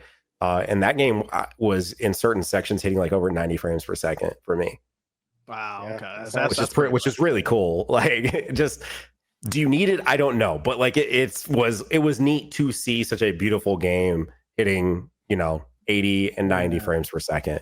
So I need to download Stellar Blade again. I played that one downstairs. I think I got 20 some odd hours in that game, and it did have, because I played that one on a monitor then downstairs where I had that set up, so I didn't have that on the big screen, like the bigger screen here, the OLED. I'll re-download that one up here then on the Pro. I think I saw some people mention that was good. Dude, Hogwarts Legacy though, I might want to go back and check that out too, because I played through that on the base PS5 in performance mode. And you're right, it had some moments where I was like, "Ooh, the fidelity looks better," but I'm sorry, Ryan, 30 frames. I mean, I don't love 30 frames. I play it if it works. Jesus, John. You know, so with Hogwarts Legacy, that like one scene, that like initial hall when you walk in with RT reflections, I will say that looks gorgeous. That looks incredible. So I got to imagine that game looks pretty damn good on the Pro. The game has some moments where I have to imagine on the Pro it looks like, for example, when you fly around with your broom outside and you have like nighttime and stuff, you actually fly past the school or whatever, and all the windows are lit up and stuff, but it's kind of in that situation of it's a bit further away, so it has like LOD pop in and like the resolution's lower on stuff further away from you. I almost wonder if that just looks better on the, I assume it would look better. It did still do that a little bit for sure on stuff that was like super far off, but it just overall, like the image quality was super impressive. I mostly hung out in Diagon Alley. Right. That's one where the, like, if you run through some of those towns with a lot of people, you get some frame rate drops and stuff. So that'd be interesting to run through that to see how that. Yeah. It held up solid on the Pro. Okay. That one was fairly impressive. And then the last game that I played that we didn't talk about was Dead Island 2, and I just didn't really. That game already looked really good on base PS5. I didn't really notice too much of a difference. I don't know. So I was almost questioning if it was even pro patch. Like I had to go check and like do like a check update and make sure it was checked, because I was like, is this different? Like I can't. That can't game really did tell. look pretty clean. You're right. Yeah. Yeah, that's gonna be. It's so dependent on the person that it's actually just hard to recommend the thing one way or the other. So if you have a 65-inch TV but you sit 8 feet away from it or something, it's going to be hard noticing any of the visual components. Frame rate you would notice, but it's such a case by case thing, and that's why it was just so easy to recommend that PS4 Pro. Man, it's harder right now for this. What I find fascinating about this console, it's like I looked on the back of the box and it was describing high frame rate, high resolution, things like that. I'm like, man, it's so different nowadays. I remember this vividly. It's like 15-20 something years ago. It was a blog post on Insomniac's site, and it was like a case study where the studio is just like being open about like their findings, and it was like a study about like how frame rate doesn't translate to like more game sales. This was like for Ratchet and Clank PS2 games or something, and their transition to PS3 or something like that. It was like a very old blog post, and it's fascinating nowadays how like it's so marketable. Like that's the premise of this console, is higher frame rate, higher resolution, and that was just like not really a big thing, at least like an addressable, marketable thing that you would have trailers for and air commercials on TV and things like that. It's interesting to see that dichotomy nowadays. And with the Pro, or with the PS4 Pro, like that was with the advent of 4K adoption. A lot of televisions finally being sold with 4K. So it's like a much more digestible thing immediately versus this machine. I'm so curious as to like what the sales ratio is going to be, which Sony's implying it's probably going to be very similar to the PS4. Yeah, I think, didn't Hiroki Totoki mention that at their investor stuff? He said, I'm under the impression that it's basically with the PS4 Pro. And I'm like, what's that? Under the impression? What's that mean? Someone told you? Like, that seems like a strange thing to say. But no, you know what I have noticed, though? Not a lot of discussion around 8K for the system, even though it can do it. Well, because who has got an 8K display? Nobody's got it. Like who's doing? Did either of you can you either of you output an 8K? I can't output an 8K. Nope. That thing, I don't know. I always ask about, like, do you have an 8K anyone? And I never see anyone go, can yeah, do 8K? I have that, obviously. Gran Turismo? Gran Turismo can. Which isn't even patched yet, by the way. Oh, it's not patched yet? No, because I think the reason for this is because Gran Turismo always drops their patches on a specific date of the month. And so it'll drop with that, like, because they dropped new cars or new whatever. And I think it's going to drop on that date. So Gran Turismo 7's patch, at least I'm fairly certain Gran Turismo's patch is not live yet. So you can do F1. I know F1 has 8K. Okay. I think that's it. I think it's just 2.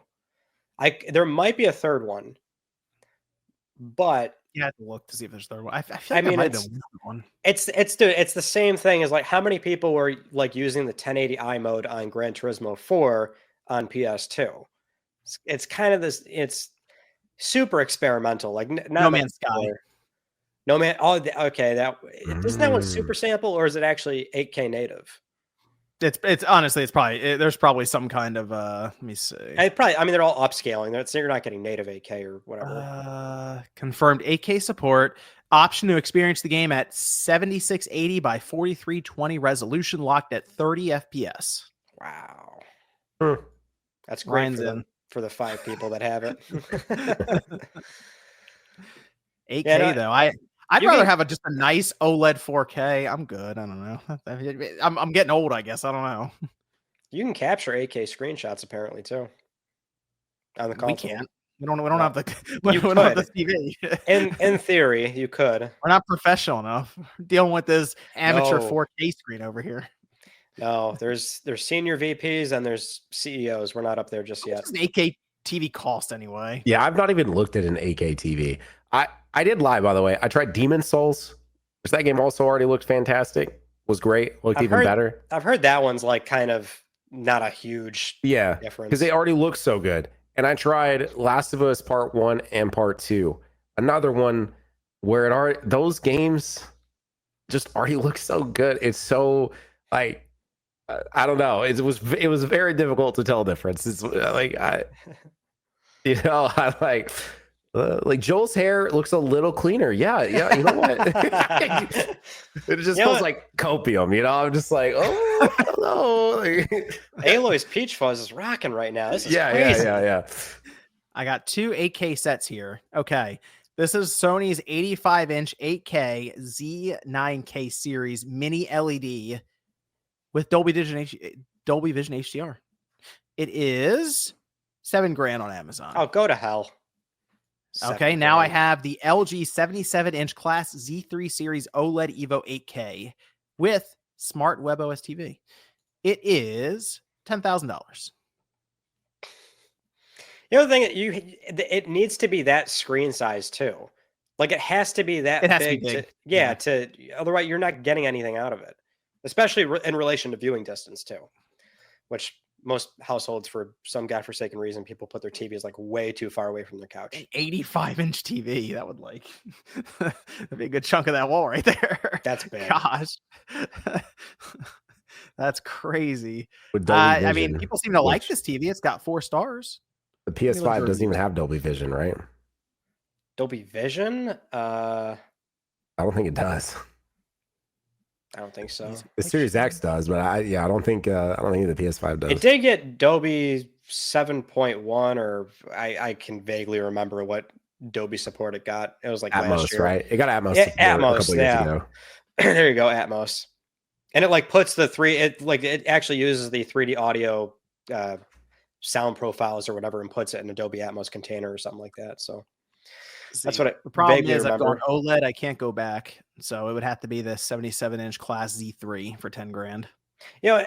As like easy as it is to clown on 8K, like I'm genuinely surprised that we actually have like 2-3 games that have it.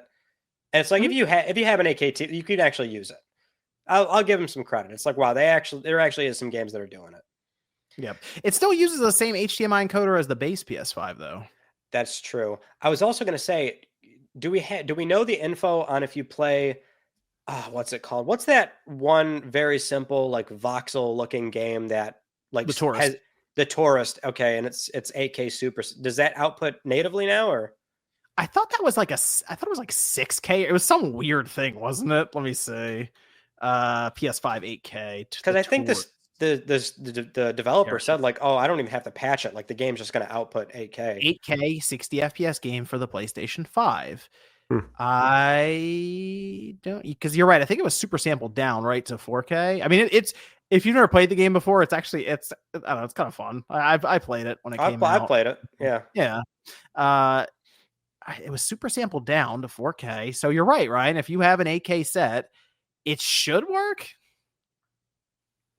That's 4 games. Yeah, I don't know. That's big, son. Wait, what was the other one? There was what was the game where you shot an arrow? Falcon.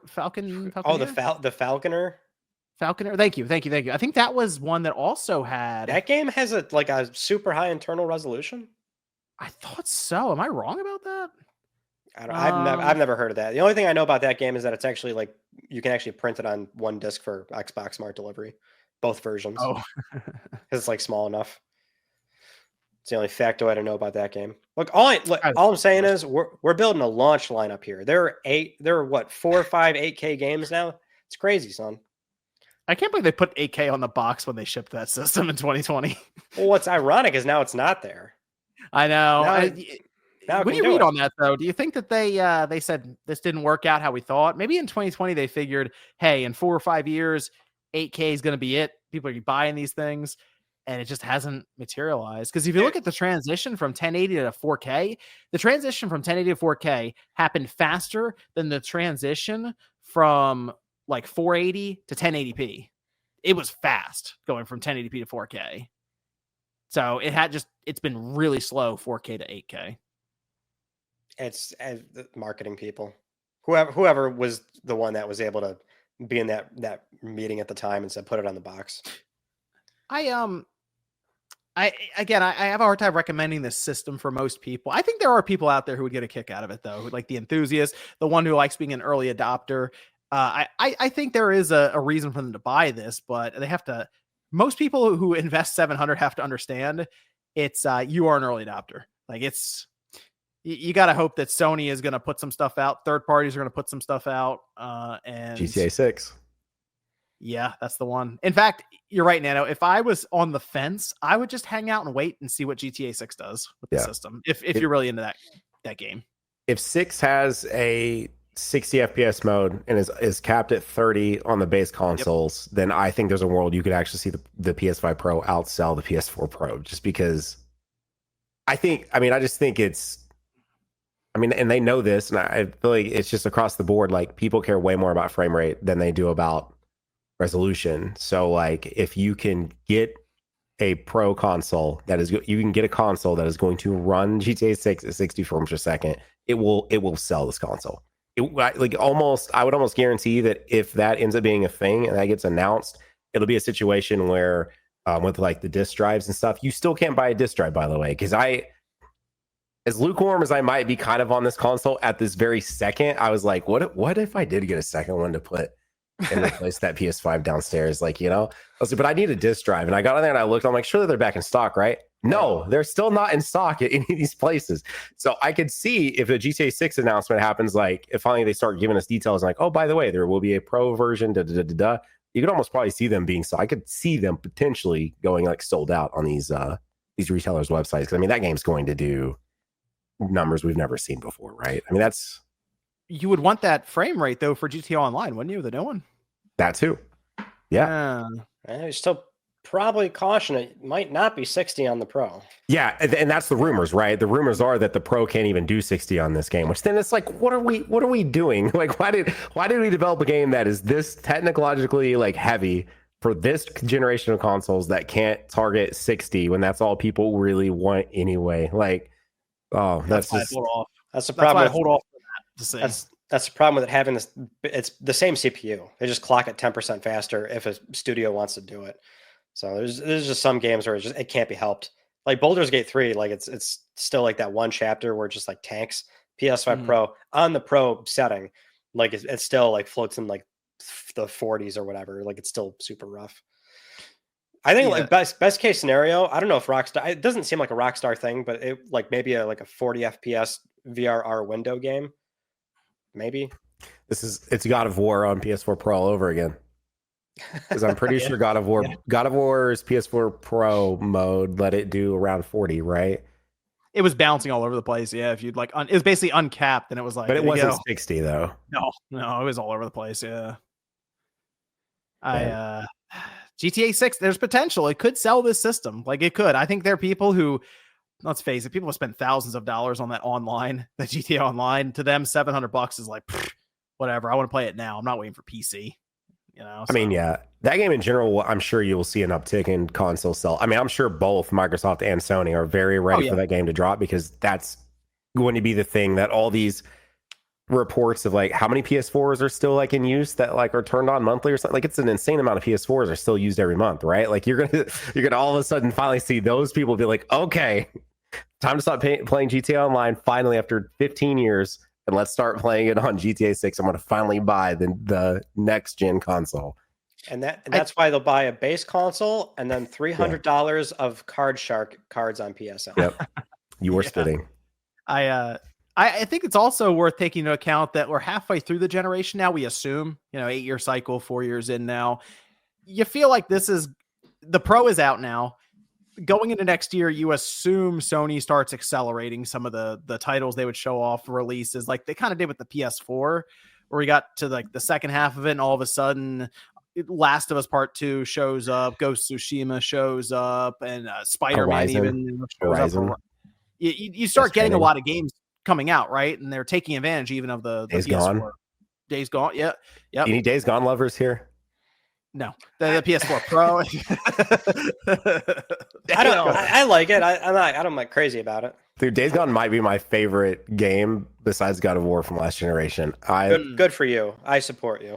I love Days Gone, dude. That game connected with me on a level that like I just don't put that many hours into games anymore. And that game specifically, I have 20 hours in it on the PC version now too. After my 80 plus and the platinum on the PS4 version. It's nice to enjoy things, unlike John. What? Hey, you gotta play Rebirth. I will, because I enjoy things. Oh, at least you enjoy it like clean now. Man, Yeah, like, it'll be nice and crisp. Well, you also want to mention real quick, because we both did teardowns. You don't even have to tear the console down to see this, but there's a cool little CMOS battery bay now. You can just take out the little battery. That's cool. Need more consoles Sony's to paying do that. attention. Yeah, Good for them. good for repairability. So in 15 years, when the battery dies, you can swap it out easy. There's also more usable storage on the console. Did you know this, John? Like the reserve space on the console, it takes up less than what was otherwise. I saw you mention that. Yeah, it's a small little thing, but it's like a weird what the console displays on the UI for like reserve space. For some reason, this thing has like an extra 40 something gigabytes relative to the other models. So there's that. I'll take it. And then tearing down the console, it looks like they're on a smaller process size. Yeah, I was trying to. I didn't have any calipers, unfortunately. I want to get plastic ones because I wouldn't want to scratch it anyway. And unfortunately, I wasn't able to measure it fully, but I kind of dropped it in Photoshop. I tried to get reference of a chip that we knew the dimensions of, and it is smaller. It is. I don't know the exact like how much, because we were dealing with 6 nanometers, 4 to 4, maybe 5, somewhere in there. Yeah. It's a smaller node though. Yes. So that would also explain potentially their yield and the money they're making on this thing, because it's still probably very profitable. They don't have to subsidize this like a new console generation. So that $700, I think, still represents likely just a machine that is straight up profit. It's just a profit I would center. assume so. Yeah.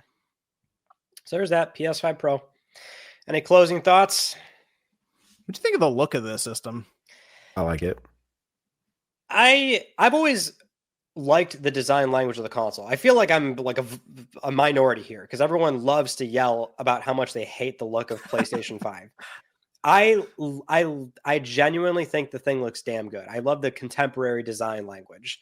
I love how it's you step into a living room and it just screams at you. I love it. It's very abstract, right? Like it looks different than everything else. It reminds me of like the early PlayStation 3 design language. Like it's meant to be this big like Rolls-Royce yacht in your living room. I do like it. Now, having said that though, I'm not a huge fan of like what is clearly a sort of cost down feeling console. Like the inside, it's obviously a beefier console on the inside. If we're talking about the physical product design, I'm not a fan of just how it feels similar to the Slim, and that it's just very, I don't know if it's like the grade of plastic and like the little feet, obviously. And it's just, there's a certain premium feel to it that it doesn't feel the same way that PS4 Pro did in terms of build quality and the way it looks. So I don't hate it, but I didn't like the PS4 Pro that much. No, you don't like the stacks? Really? I kind of like the way it looks. The stacks on it. That's cool. I love this. So I think I said this last time I was on here, but I think my favorite console besides my bias of the original piano black PS3 is the PS4. There's something about the PS4. I love the original PS4. So maybe I'm just more critical of the Pro for that reason. But yeah, I didn't love the Pro that much. The PS4 Pro. You know what it is? The PS5 was I feel like a very aggressive design. Like you're right. It stands out a lot, Ryan. And you notice it when you walk into a living room, to where when I saw the Pro, like seeing it's one thing, but then actually having it in front of you and looking it over, it feels very like reserved, going from the PS5, the initial reveal of it, like, whoa, that thing looks crazy, to seeing the Pro. And you're like, yeah, that's what I kind of expected. I kind of wanted to see something a bit strange. That maybe not the mock-ups where they're literally stacking 2 PS5s next to each other and like, this is going to be it. I don't know. Just the 3 stripes on the side are fine, but just something, I don't know, a little extra, something. I'm not sure what that something would be, but maybe something to just stick with the idea of it being a very aggressive design. Actually, you know what? Another thing too, the operating like noise of this console, it does have a fan whir, like a pretty noticeable, a noticeable fan whir versus like the original CFI 1000 series. Even the Slim is like not bad. The thing is always going to sound loud if you're like copying or reading a disc. It does that thing where it's just like screams at you for like 20 seconds or the entire time. But like after a game's done installing, like it's like super quiet. This thing does have like a fan war the entire way through that is noticeable enough, I would say. And I was like, oh, that's kind of disappointing. Especially given that the base PS4 and the Pro were so well known for that stepless fan, and it sounding like an airliner taking off. The Pro was crazy. That thing was trying to like take off into space, fire up like Final Fantasy 15 on that thing. Yeah, that thing was crazy. It does kind of feel like this would have been the time to introduce the original copper heatsink. This would have been the time to do it. Remember that massive, like this behemoth of a cooler, and then they stepped back and back and back, and now it's much smaller. This would have been the time to do it, to have that slapped on top of it. But yeah, it's like goes back to like the process size. It's like, okay, well, obviously they get to account for like a higher ceiling of thermals and heat dissipation, but it's like they're using the same fan from a Slim. It's the same size 19 blade fan. They've got like more copper piping running like across the SoC. But, yeah, nine pipes. Yeah, I don't think they really did enough to maybe keep the fan at a minimum. So it is a little bit more audible. Hey, you wait till GTA 6, see what's going on there, and then by then they may have some kind of silent revision that took place behind the scenes with a different fan or something. Well, then you can buy another $700 PS5 Pro. There you go. Good stuff. Do y'all think GTA 6 is next year? Yes, it should be fall 2025. They actually reconfirmed that again a week ago. Yep. So I can keep an eye on it. I'm like waiting. I'm like watching whenever they do their investor stuff. I'm like, okay, they got it. They got us. You have to say something about GTA 6, and they keep saying, "Hey, we're going for it. Fall 2025. It's happening." They've said it twice now. So you think there would be a minor revision to the PS5 Pro by this time next year? Then is what you're saying? Yeah, I would be shocked if it would like Ryan's mentioning the fan. They could maybe do something with the fan, different fan goes into it. They could play around with the heatsink, which we've seen them do that before without saying anything. That's kind of what I'm thinking. They did it with the PS5, right? That's what y'all are referring to, or no? They did. Yeah, there are a couple different fans you can get. There's like the fan lottery that people talk about in the PS5. Like there are things that they can do to try to limit how audible the fan is. So that they're obviously they've been listening to feedback. They gave us a door for the CMOS battery, so they're paying attention. I wouldn't be shocked if a year from now or something they play around with the internals a little bit, and maybe it's not as noticeable then. But maybe it'll be worse. Okay, it could be. Hey, it always gets worse. But GTA 6, it's interesting is if it's as they say fall 2025. Man, we are due for another trailer, aren't we? Yeah, maybe Game Awards, like actually this time. Oh no, Rockstar. I believe Rockstar and Take-Two don't. I don't think they like Jeff Keighley. So I would. I don't think so, but I don't think they do.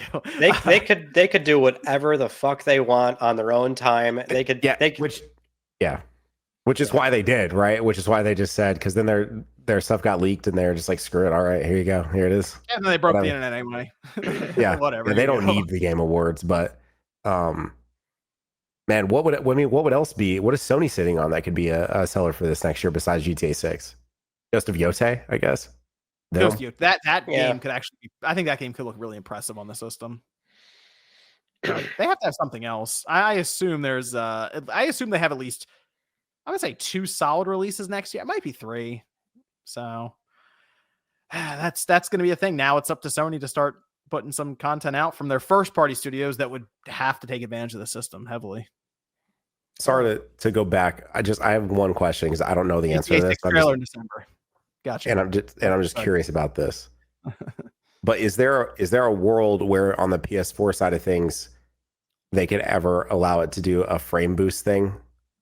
Instead of the you know what I mean? Like is that not a thing? Well, the Xbox has FPS boost, but you have to specifically enable it per title, to my understanding. So maybe Sony could have something set up. Sony's strange to me because sometimes they seem interested in their old library and other times they don't. Go ahead, Ryan. No, you're right. Microsoft goes into those games at a certain level and QAs them to make sure they're not like broken or anything. Obviously, like it's not a super retroactive toggle as I understand it. Right. With this console and how they keep PS4 playback up. I don't want to say I'm concerned, but like every single new compatibility layer we have, there is always like a little bit lost on the outgoing machine. Like we've still got like thousands of games that are playable, but just how Sony has been maintaining backwards compatibility with just this continuous logic they keep inserting into the next console. It's like from PS4 to PS4 Pro, there's a handful of games that, like, if you turn the PS4 Pro setting on, or the boost setting on a actual PS4 Pro console, some PS4 games get broken there, a small handful. Then you get up to PS5. Now there's about 100 or so PS4 games that have weird behavior when played on PS5 through backwards compatibility. Now on PS5 Pro, we already know one game that if you turn on the image enhancer and settings, that breaks Just Cause 3. So it's like, there's always like concerns across the entire library. Everything's still, like, as far as I know, like 99% something playable, but it's just like my read on how they maintain backwards compatibility is like, they're just making sure this shit works. So I would have, I mean, I'm not super technically inclined on if that's like super feasible for FPS boost and what they could do there, but I wouldn't be hopeful. That'd be, just feel like I would like to see them do that. You know, that would be, that's why I didn't do too much with it. Cause like, I would just be so much more interested in seeing some of those like 30 FPS games being like unlocked or whatever. And like, I could play Red Dead 2 on my PlayStation at more than 30, you know, stuff like that. So yeah, I like it. Ryan mentioned that Microsoft has to like toggle something per game. I still don't have Max Payne 3 on the Xbox at 60. That thing's still locked at 30. So it's rough there too. But that would be a pretty cool game changer, right? If they were able to do something where you could break through, because everyone wants Bloodborne. Everybody wants that at 60. Yeah. And it's such an obvious thing. And it would be funny if that was tied to the PS5 Pro 60 FPS Bloodborne. That's just the way it is. But that, I don't know. I'd be curious to see how many broken games Ryan finds then. Maybe. It's just like, that's my read on it. I'm sure like it's technology advances so fast and Sony's got tons of patents. I mean, I never want to discredit them in terms of what they could or could not do. But like to John's point, they're always a little weird with backwards compatibility. They're like a lot more committed to it nowadays than they were 10 years ago. Now there's like way too much pressure. Like going into PlayStation 6, like that thing's got to play PS4 and 5 games. Just has to. Yeah. There's too much pressure now. So I'll give them credit. I mean, maybe there is something they're exploring and they could always surprise us. That is kind of crazy though. Now thinking about it going forward for each generation, they're going to be stuck with, we got to get the PS4 games up. Whereas you look around at like certain phones, Apple, for example, they eventually just cut off stuff. They're like, nope, we're not doing that anymore. It's gone. And we could be like PS8 territory. And it's like, this PS4 game better work when I drop this thing in or when I download this thing. There is a world where I see that happening, where like they do have a hard cutoff. Like, I'm sorry, PS4 stuff's, you can't bring it forward or something like that. Is that when we just have Neuralink and it's just like beams right into our brain? One would hope. Would hope. Maybe there's a world where Bloodborne actually is like an AR game. Hey, sounds terrifying. You want to move on to a new news story here? We've got very minor one that kind of segues into a bigger story here. So very briefly, new Xbox game possibly coming to PS5. Age of Empires 2 Definitive Edition is apparently being tested, where an image popped up showing PlayStation icons on users in a game lobby, which this was previously one of the rumored games from Tom Warren writing for The Verge, where this game in particular is apparently being considered for an early 2025 release on PS5. Now, not really news that Xbox Game Studios probably shipping another game over on PlayStation. On the flip side, though, we have Death Stranding Director's Cut, just shadow dropped on Xbox Series S and X, being published by 505 Games, just like the PC version. This also happened exactly 5 years ago after the first game came out, November 8th, 2019, and Kojima Productions has confirmed they now own the Death Stranding IP. Which was a very surprising story. I don't think any of us really thought this might have happened, but given the circumstance and I guess everything surrounding it, I'm not as shocked as I maybe otherwise would have been. First of all, Ryan, shout out to Age of Empires, Microsoft's long-running series, 1997. First one came out, predated Halo. Big deal if it goes to the PlayStation. Sneaky big deal, I'll say. That game was on PS2, John. Let's not revise history. Microsoft was obviously looking around at their storied franchises, bringing it over to PlayStation 5. Just saying. So Windows and PlayStation 2. Hey, it was I was on the DS as well. Oh, was it really? Yeah, I remember. No way. It was not great, but still they got it. What did that game look like on a DS, man? That sounds crazy. Exactly how you imagine. They got the stylus. Yeah, I mean, look, 2 screens. Yeah, but imagine reading text off that thing. But Death Stranding, though. Yeah. That's kind of interesting. 5 years to the day, by the way, that the game came out, that it went to Xbox. So that kind of lines up. 5-year window for exclusivity, maybe, for that contract. That's the thing. But that's the smoking gun here, is that you're telling me right on the fight and that this game ships and shadow, that tells us they knew this date was coming up, which means they could prepare the game to launch. And so they had a very clear window and knew this was coming. So obviously there's a lot of consternation surrounding what was a PlayStation owned IP Kojima developed with his new studio. This was a very high profile thing back in 2015. It would have been, with Andrew House and Kojima sitting down, them bankrolling his new studio. And it's all the way up to where we are now. But the 5-year thing pretty much tells us that one of 2 things took place. Either the original contract did actually have a turnover of the IP after a set amount of time, which they now have, and we didn't know this until now.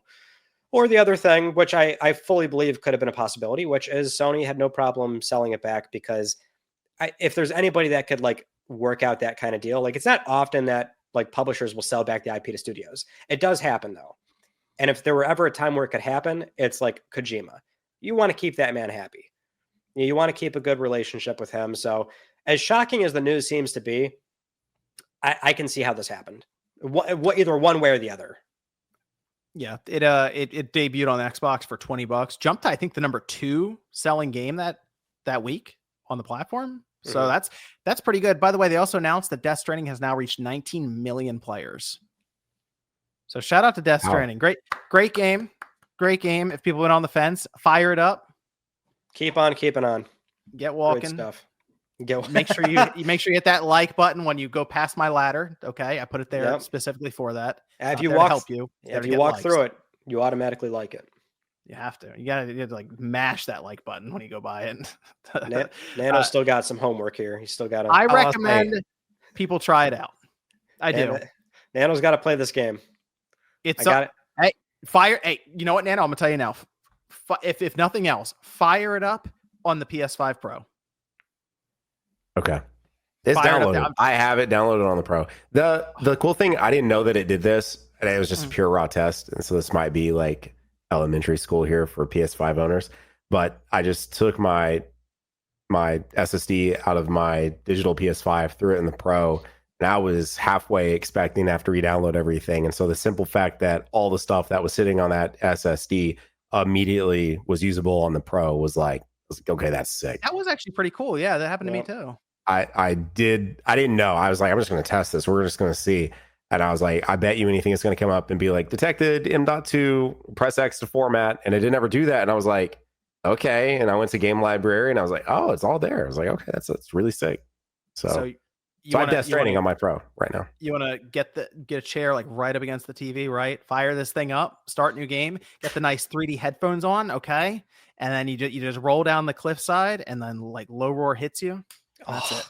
John, then 4 hours just passed like John, nothing. You don't even realize what happened. You're speaking my language here. Come on, it's hard to describe. Here's the thing, Nano. You don't have to do the full 50-hour commit. Just the what John described happens in 30 minutes or something.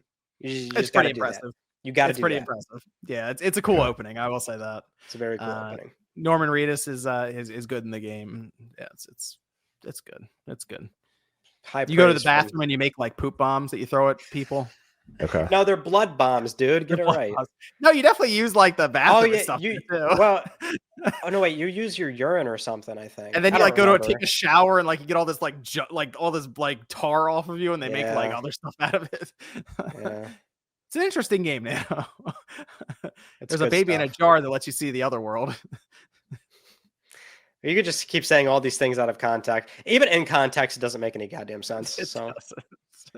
It's an interesting game. It's funny because you'll play it and you'll see these little flashes of that Metal Gear style kind of at times with some of the enemies and stuff you see. It's kind of interesting. Like those flashes of Kojima style will hit you as you go. But yeah, you don't even do any combat in the first 30 minutes or so. Ryan's right. Fire it up, get real close to it because use the Decim engine, same engine from Horizon. So you already kind of get an idea as how visually impressive that is. Just let low roar hit. Just let it take you. he's not going to do it. No, listen, I'm not tonight, but I'm going to launch that game at some point. Okay, that game is going to be launched, and I will experience it. Director's cut, all that. Yeah, I do want to add for the story. So that's another fascinating thing, John. Decima engine is on Xbox. Yeah, that was weird, right? Kind of world we living in. This is crazy. God damn. That's a strange one. That whole a lot of stuff had to come together for that to happen, though. But yeah, go figure. Decima runs on the other AMD equipped console. Yeah, it's not shocking per se, but it's just the world we live in. It's funny. It's like that Nintendo proprietary engine now runs on PlayStation or something weird like that, right? That's just it is an interesting series of events that's happened here. So it does make you wonder about the second one too.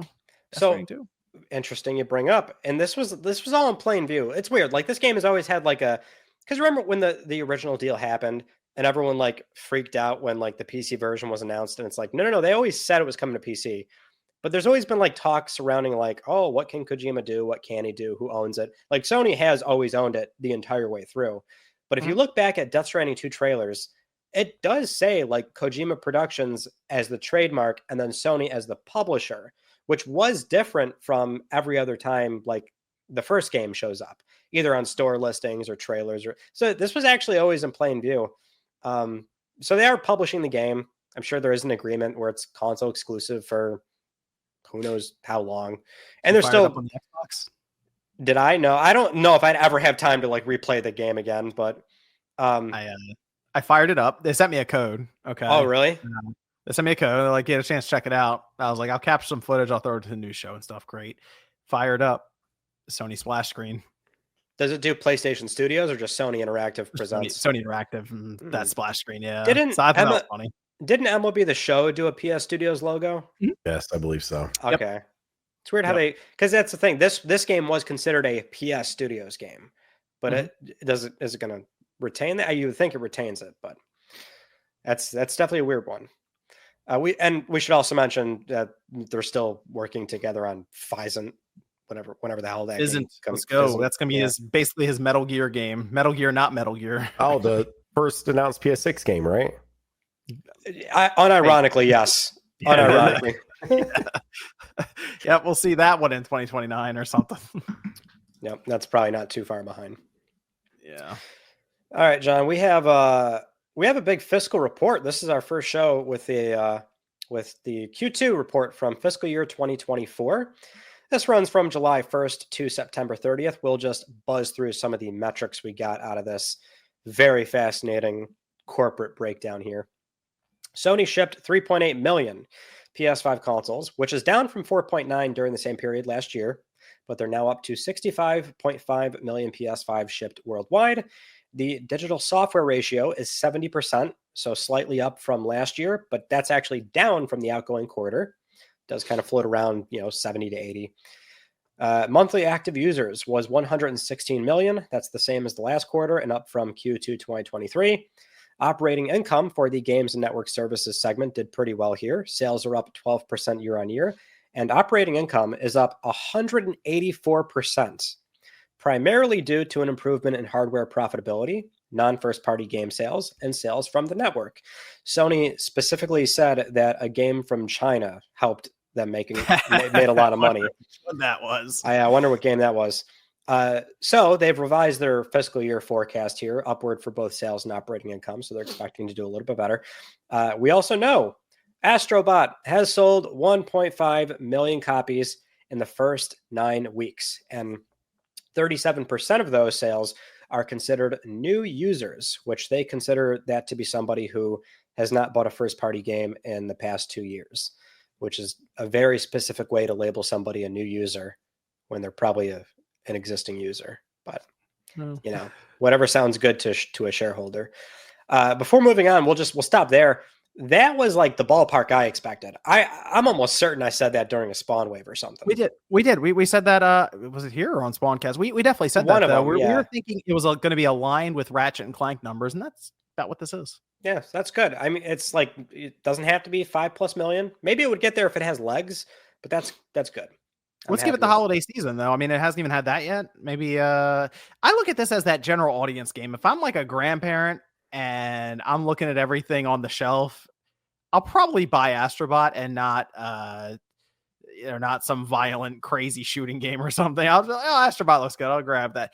I think it will have appeal with the general audience that's going to be gifting games this holiday too. I hope so. I genuinely do. I will say, you mentioned, so Black Myth Wukong clearly is the game they're talking about. First of all, still looks terrible on the PS5 Pro, so they got to get a Pro patch out there. I'm sorry. That's when I fired up Unreal Engine 5.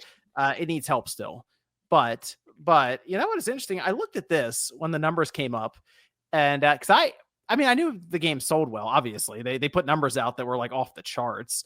Yeah, but it was kind of still okay. Sony maybe expected this or not. They've now revised their expectations up, like you mentioned, by a couple percent, but a couple percent's like millions of dollars.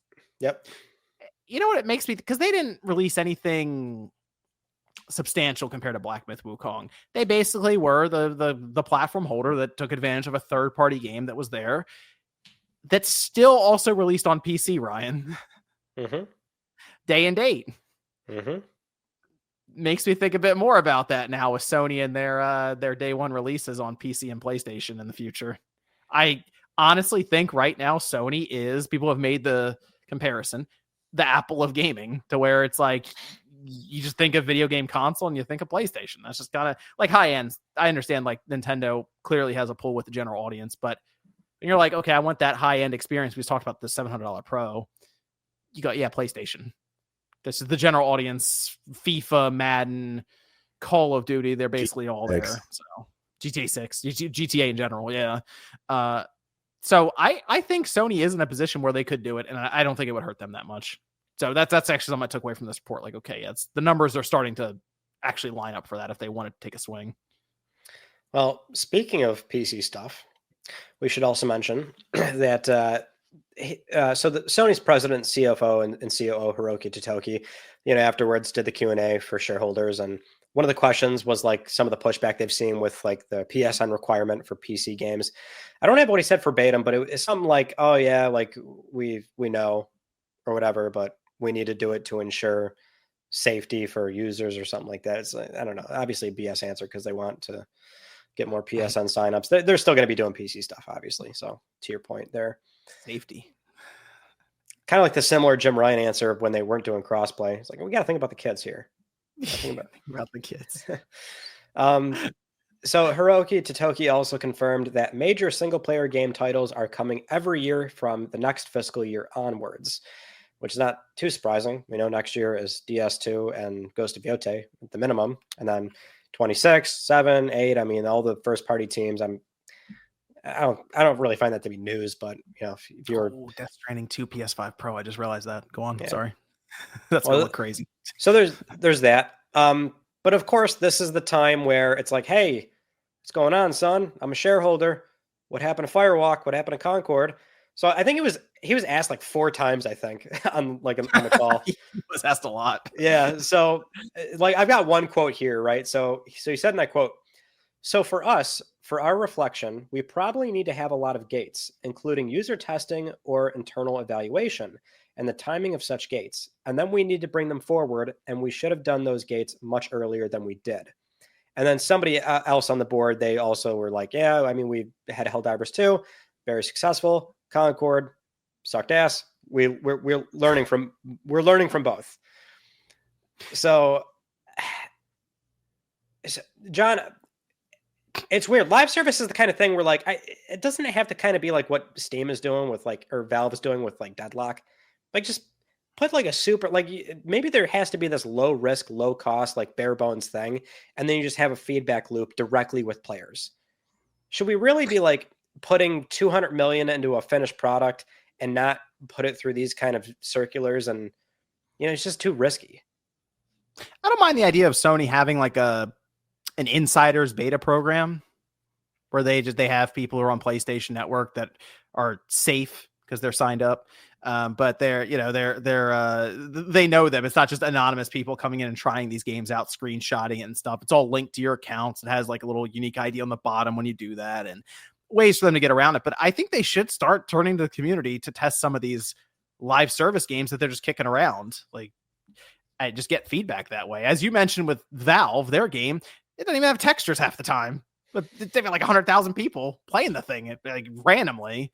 And they're getting good feedback. Baldur's Gate 3, how long did that go in early access, getting feedback from the community? It comes out, this thing's game of the year.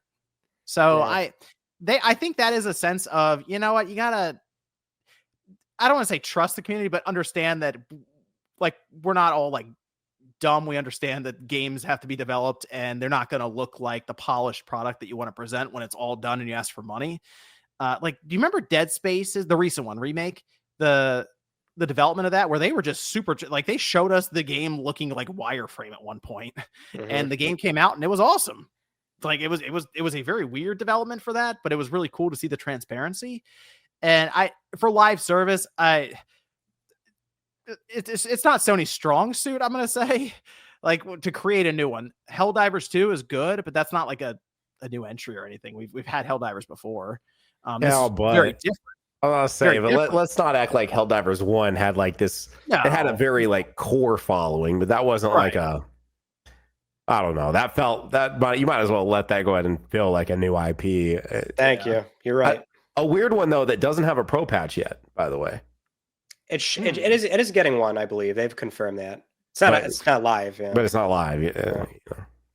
But to make like Concord like a new IP for the first time, trying to dive into hero shooter, probably should have more gates than just Hermit Holst. There's got to be a couple more gates. Do you guys think Fair Games comes out? Oh gosh. All right. So Fair Games is going to come out, and it will come out. I gotta say, I went back and looked at it again the other day. I did too. I was curious about it. Man, hold on, John. You've been gassing that game up. I'm trying to give you the benefit of the doubt. I'm trying. I am, because it's a heist shooter, so there is an actual like opportunity there, because Payday 3 was so bad. There should be opportunity, but then I keep going back and looking at it, and I'm like, man, this is like that the old person showing up with the how do you do fellow kids stuff, and it really looks like that. Like, so I don't. It's Haven. I was like, who's behind this? So Haven is a new studio as well, right? Based in Montreal, Jade Raymond. It's essentially a makeup of a former Ubisoft staff, which is why it reads like a Ubisoft game. But Sony bought them, right? Or no? They did acquire them. Okay, I was like, I'm pretty positive this is, dude. So you think it does still go ahead and come out, even though they, like, dude, Concord is such an interesting one, man, because that game, they knew that game was going to go out the fel because they did that beta, and I remember checking Steam charts for the beta, and I think the most you saw were like 600 people playing that. I was like, man, that's bad. And then like they did the free weekend, and it was still like people saying like, yeah, it takes a while to find a game. Like, I don't know, man. They had to know, the writing was on the wall for that game. So like you think we see Fair Games? You think we're playing Fair Games like next year or 2026 maybe? Is Herman Holst the gate? does he decide? Because I'll tell you this, Nano, one of the rumored things Ryan knows I'm about to say is they thought Concord was going to be their Star Wars. I saw that. That was an older rumor, but it's still puzzling as to why the game didn't go through. I don't know. We've already said the same thing like 1,000 times about this game. Fair Games has to come out though, right, Ryan? Wait, you know what? I mean, to that question, like if we woke up tomorrow and there was a press release that said, like, oh, another studio closure, and it was like, I wouldn't be shocked at all, not even a little bit. Now, I don't want that to happen. I No. never want to see that happen. But it's just like if we're talking about like the possibility, like, yeah, I could see that happening. It's just what's fascinating to me is that so this is like this. It's such a learning thing for SIE. The last 8-something years they are filling this role of like we're a very established publisher that can bankroll AAA cinematic experiences in the single player space. And that's exactly what these games are. They always come out, they review well, they're critical darlings. I mean, they know how to make video games, but it is just different from live service. So it's like they're trying to apply that same methodology and work culture and core principles into live service, but that's going to be they're just different games. They have to be made in a different manner, and arguably maybe they have to kind of go back to the drawing board here and maybe rethink how they make games, which is not like a big $200 million single player game. Maybe instead pump in 20, 30, 40 million, and you keep pumping in another 10 million or so as the milestones are reached and, players give feedback. And it's just, they have to rethink how they make games probably. Yeah. These big swings are, they're too risky. It's a baffling thing. And I'm not surprised at all that like 4 people on this call were like, hey, what happened with we saw it, they saw it too. The numbers floating around for potential of what they could have lost. The number again, being thrown around is like $400 million or something. And we would talk about the Firewalk acquisition because that studio's gone now. Like they dissolved it. Yep. So the game, crazy. $200 million plus, based on what we're hearing. There's marketing and other stuff. And then the studio, it probably was a $400 million loss on this thing. So yeah, if you're an investor, I'd be asking like, yo, what are we doing here, guys? What's happening? That could have been Last of Us Part 3 right there. Nano, what were we talking about right before the show aired with Concord? Do you remember? Oh, I was talking about how I played it and right. Or not played it, but I bought it 2 times and then I couldn't get it refunded on Steam because I had given away a beta key to one of my buddies and they denied my refund. But then because it got shut down, I got my refund anyway. So that's how you got it back. Yeah. It was, and the reason I brought that up was because I was able to bring the SSD over. I downloaded Concord. I opened the mobile app one day when I was at the gym and I was like, I'm going to download that. It's finally out. I'm going to download that. It was in that 10-day or 11-day window. It was, available. And so I pressed it to download. And then when I got home, I never launched it, but it is still on my SSD that is now on my Pro. But of course, because it's refunded, not tied to my account, it just has like the lock, so I can't do it. And then when you try to go to the store page, it doesn't exist anymore. Right. So anyway, yeah. I never actually got to play the official launch. I will tell you this: the Amazon secret level thing is coming up. I was going to be I was tomorrow. I was like trying to figure out like what was that. I was like Amazon Mini limited series, and because the big dude, he's Star Child. Star Child, yes, Star Child is There's an entire Concord dedicated, which then does line up with the comments about this being their next Star Wars because of. I mean, dude, Concord launched, which I bought it. I couldn't help it. I did have to buy it. A Concord controller. So they definitely believed in it. And they freaking made a limited edition controller. And then they're putting it in this Amazon limited series that has there's a Kratos one, right? There's a Jin. Is there a Jin? It's like a PlayStation Studios episode. We don't know what that is supposed to be. Okay. Yeah. Okay. So yeah, you're right. They believed in this on so many levels, which is just so interesting. December, right, is when the first episode is. Are they going to launch? Do they start with the Concord episode? Probably not. All I will say is everyone should watch the Concord episode. Should we? Okay, we should watch the episode and then come back to review it on ClickRT. To my understanding, it's going to be very confusing. What if it actually is well received? And then people are like, yo, what if this was a video game? Well, the episode, I think people are going to be talking about it after the episode because I feel like it's going to cement the idea that Sony had big plans for this franchise. That's what I'll say. I think I think people are gonna walk away from that episode and be like, oh, that Star Wars thing wasn't that far off. Slightly off topic. Do you speaking of animated series, do you guys watch Arcane? No, I keep hearing great things about it though. Oh, what dude, is it's that? Fantastic. It's the League of Legends Netflix show. Oh no, I haven't watched that. It is so beautiful, man. I was just looking at Secret Level, and I wouldn't be surprised if I don't know who animated this, but I wouldn't be surprised if somehow the studio that does Arcane maybe did an episode of this, because Arcane is just so beautiful. The story's very well done. Even if you don't even care about League of Legends characters, Arcane is very, very, very good. It's very good. That's all I hear about that show is like how good it is. Like you don't have to play League or care about League. You can just It's a bonus, right? If you have an attach, which granted, playing League, like you get the little quips and stuff like that from the characters, but unless you're like reading their lore page, I mean, you don't know that much about them. But yeah, no, that show's just really good. All I know is there's a Mega Man episode, so I'm here for it. And so hang on, so I guess I haven't looked into that enough. I thought we were getting like full on separate episodes of these. I didn't realize it was just going to be a PlayStation dedicated one, because there's a Capcom. There's a Pac-Man one too, I think, right? Yep. There is. All right, here's the whole list of them. There's Armored Core, Concord, Ooh. Crossfire, which is hilarious. Crossfire from Smilegate, which is that game that showed up and then got pulled down. And that was that was that on Xbox? Was that an Xbox? Yeah. Yeah. Wait, it's not available anymore? It was on Xbox. I remember it got pulled from Xbox. And I don't know if the single player, because Remedy I thought did a single player, and that was like separate from the. It was a whole thing, to my understanding.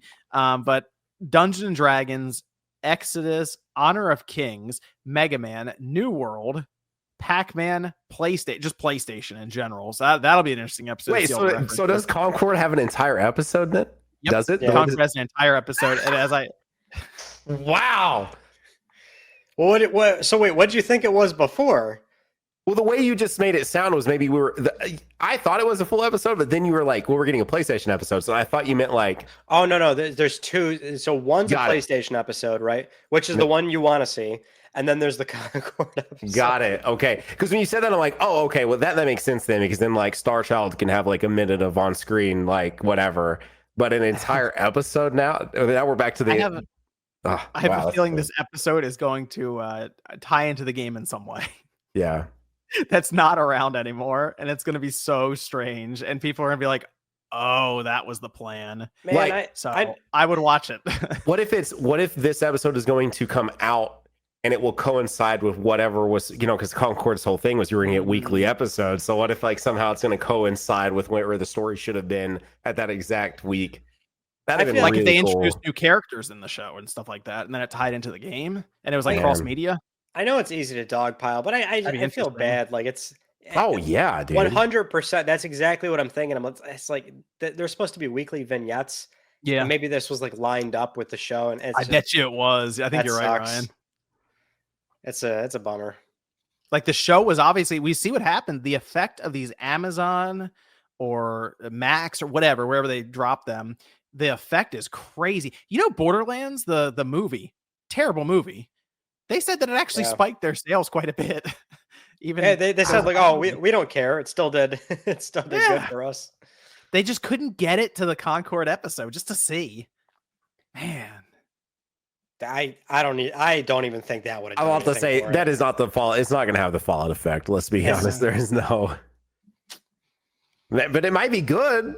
I just don't think it's going to have the fallout effect, man. No. Yeah. Because it's just a meme now at this point. Like that's why I hate to say like closing the studio is probably like one of the actual best options. I don't want to see people lose their jobs or anything, but it's like there's just a narrative with this game. It's just a demon. It was sold goods. It was sold goods. It's gone. Yeah. There's no coming back from it. With that said, though, while talking about TV, I should also mention season 2 of Twisted Metal has wrapped filming, confirmed by the showrunner Michael Jonathan Smith. I didn't even see season 1, so to say I've not watched that yet. No, it is on my list of things to watch, but it's kind of like apparently it's good. It was on Peacock, and like it was that time where Comcast like took Peacock away. They do this thing where they'll give you Peacock sometimes, and they'll take it away, and they'll give it back. That was the time where they took it away from me. So you can't watch it either. Now I have it. I could technically watch it now. Oh. I kind of forgot about it. So Okay. Well, for any Twisted Metal fans out there, which season 2, I guess, is going to like really explore the lore much better, more thorough. So good stuff for Twisted Metal fans. I got one more here for us. This I thought was definitely worth discussing given the history behind this whole ordeal. Call of Duty Black Ops 6 sales. So, reported by Christopher Dring of GamesIndustry.biz, we have physical and digital sales data for the game in the UK. Sales are up 30% on PS5. They're down 2/3 on Xbox. And across all platforms, PlayStation accounts for almost 75% of the sales in the UK now. As for the game itself, I guess it's like a little bit down compared to like one of the MWs, but like this release in particular, like engagement super high. So like on the flip side, we have engagement data coming in from Matt Piscatella of Circana that on October 28th, 52% of active Xbox Series players launched Call of Duty HQ and 34% on PS5, which were both all-time highs for the game. Now, the reason why we're discussing this is because this is the first year where this game is now like fully under Microsoft ownership. It's on Game Pass. You got to pay a la carte on PlayStation. Sony no longer has a marketing deal. And this was like a 2-year long thing. The whole ABK back and forth regulators, like we're finally on the other side of this. Call of Duty Game Pass. And the end result is sales are up on PlayStation. well, what did we think was going to happen here? Here's the thing, though. This is legitimately one of the best Call of Duty games I've played. Yeah. I don't want to say ever, but this is a really good Call of Duty game. Like PS3, like PS3 era, PS3 360 era. You gotta go back a while, yeah. It's very good. So I'm sure that's helping with the sales, but it is interesting because it's just that's what I said though. PlayStation is like that Apple of gaming. It's got the brand power, and Call of Duty was very strong on PlayStation for how many years now? So people bought PlayStation for Call of Duty. That's where all their friends play. They're going to buy it. And Microsoft will collect the money. I don't think they mind that much anymore. It's like, yeah, great. We'll take the money here for Call of Duty. And that's it. You know, it's really interesting. I'm curious if this happens. So there's a rumor that's going around right now. I've seen this pop up a few times, but like it recently popped up again earlier today, I think, where one of the collaborations for Call of Duty is actually Master Chief. And I'm wondering if that's a platform agnostic update to where you can technically buy the Master Chief skin on PlayStation. Well, that was their language, speaking with regulators, that they fully intend on being agnostic with the game. So, I mean, with crossplay, theoretically, couldn't you just launch it on your PC or Xbox and buy the Master Chief fit if they did do this? And then when you log in on PlayStation, then wouldn't you just still have it in your account and then you could just use them anyway? Yeah, it's the thing that's really funny about that, if it happens, I will actually care less, I'll be less affected by the idea that Master Chief was on PlayStation. I'll be more affected that Halo has gotten to a point where Call of Duty needs to push them up the hill. Because back in the day, man, when it was fair. Halo 3 versus Call of Duty 4, it was a big deal. I was a Halo guy. I was like, man, forget that Call of Duty trash. We got Halo. Now it's like the opposite. That's got to hurt, John, huh? I know, it's tough. It's tough. They've done everything possible to try to kill Halo. And they're breaking glass and they might get Call of Duty involved. And hey, you know what? There'll be a lot of people who maybe get introduced to Master Chief that way. So hey, everybody loves collaborations. Well, wait, you can play as Master Chief right now in Fortnite on my PlayStation. So why wouldn't they do it on Call of Duty? Hey, he plays Kratos, plays Halo or Aloy. Yeah. That's true. He plays them on Xbox. Yeah. Times are changing, John. Get with the program here. Except for with the Nintendo. Yeah, that's true. They tried to get Metroid in Fortnite, and they said no, it'll never be on anything other than Nintendo. That was crazy.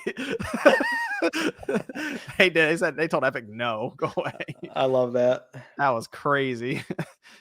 Yeah. I don't expect anything to change like in the short term here, but it's fascinating that like I have heard this game's like people love it. Like this is a really good year for the game. Yeah. Dude, Warzone is out in 2 days. I'm on it. Let's go. Oh, all right. 14th. Good for That's you. gonna be that game is gonna be crazy in Warzone. It is so fast with Black Ops 6. Mm. Warzone, you're gonna be floating across the map. How fast you run is crazy. So I'm excited for it. It'll be fun. You got some questions for us, John? I can pull up some questions, Ryan. I got it. It was got over some on questions. the Spawncast Patreon. Let me bring that up here. I think we had 6 questions that I'll go through here. And I'll start with this is from Blake Merritt, who says, after playing Astrobot, I realized there are a decent amount of legal PlayStation games I haven't played. If I were to go back and play some, what would you recommend? I have played all the Jack games, Ryan. He said legal. A bunch of legal PlayStation games. So which ones are illegal? Yeah. So they played all the Jack games, Ryan, is what they said. So, I assume is it platforming? Is that they mean a decent amount of legal there's PlayStation like games? there's like over 100 IP in Astrobot, so it's kind of a pretty wide window here. Hey, if you haven't played Sly Cooper, go buy that. Yeah, that's on PlayStation Plus. $10. Grab that. You can buy it for $10. That's true. Sly Cooper's a good one. That's a good one to go to. 100%. This is from David, who says, after seeing Ryan's PlayStation console display case, is it true he is responsible for half the PS Vita hardware sales in North America? No comment. Yeah. I mean, you have, how many do you got back there? Not that many. I mean, Nano has a couple, I think. I have a few. We might have half the Vitas in existence right here. We collectively might be a round table of Vitas. Yeah. This is from Christian, who says, what game on PlayStation made you into PlayStation fan and invest into the ecosystem? Can be first or third party. Well, for me, there's no one game. It's like a long term, you just don't realize it's happening until it happened kind of thing. Yeah. You just grow up with it, always play PlayStation games, becoming more mindful of like, oh, Sony made this game versus a third party. As a kid, you don't care about that stuff, but over time. Trying to think of what the game was, because I have an idea of what I'm thinking of, like what made you look down at the PlayStation controller and go, okay, all right, I got to press circle for this or cross for this, and then you just immediately start relating it to the controller and the system. He's pointing. What's he pointing at over there? Can you see who that is? It looks like Drake. Yeah, I think for me it would be Uncharted. I know that's like PS3 life cycle, and I played a lot of Jack, but like I don't know, there's something about the atmosphere around the 360 and the PS3 that we just have not had. And there was something about it where you really align with one side or the other, you know? And I feel like there was something about that era specifically, and like Nathan Drake, where I was like, man, PlayStation. That's a solid answer. Solid answer. It might be trying to think of which one. It might have been Metal Gear Solid, the first one. It's either that or Tony Hawk Pro Skater. Ooh, Pro Skater, man. That made me go, okay, yeah, I did PlayStation here. Because obviously Pro Skater went to other systems and stuff eventually, but that's where I played it first, was on PlayStation. But Metal Gear Solid also kind of opened you up to the idea of games being like more cinematic in nature. That really stuck because it was that you had the discs on PlayStation. So if you had any PlayStation game where you had to change the disc out, so like Final Fantasy VII was another one, immediately I'm like, that's PlayStation. You got to change the disc out. You're not doing that with cartridges or anything. So, so yeah, it was probably either like a Final Fantasy VII or like a Metal Gear. Yeah, I think that's the move.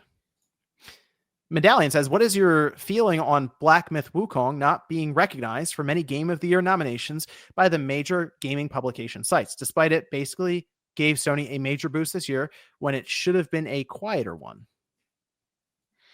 Well, game sales and how well the game does for Sony would not be in direct relation to critical reception and if the game deserves to be on the rewards panel, right? So that's one thing to address. But as far as like if the game is being recognized or not entirely sure. I haven't played the game myself, so I like the game, but it's one of those things where you get away from the honeymoon period of playing the game and you start to look back on it more. Because we're getting into the year and I'm starting to think of like my Game of the Year list of all the games I've played. And the more we've gotten away from it, the more games come out, it is kind of getting knocked down more and more and more. Like I'm thinking of my top three games in general, because the Game Awards coming up, right? We should have those nominations soon. Yeah. Immediately, I'm like, well, the top three are probably going to be Astrobot, Metaphor, Rebirth. Those are the top three probably that'll be taking it up. And then I'm thinking about, does Balatro get in there? Because it's like that indie representation kind of, and it was a highly rated game. Now there's 2 slots left. So I don't even know if Black Myth Wukong will end up in the Game Awards, just because there are so many games that would knock it out into like 8th or 9th place or something.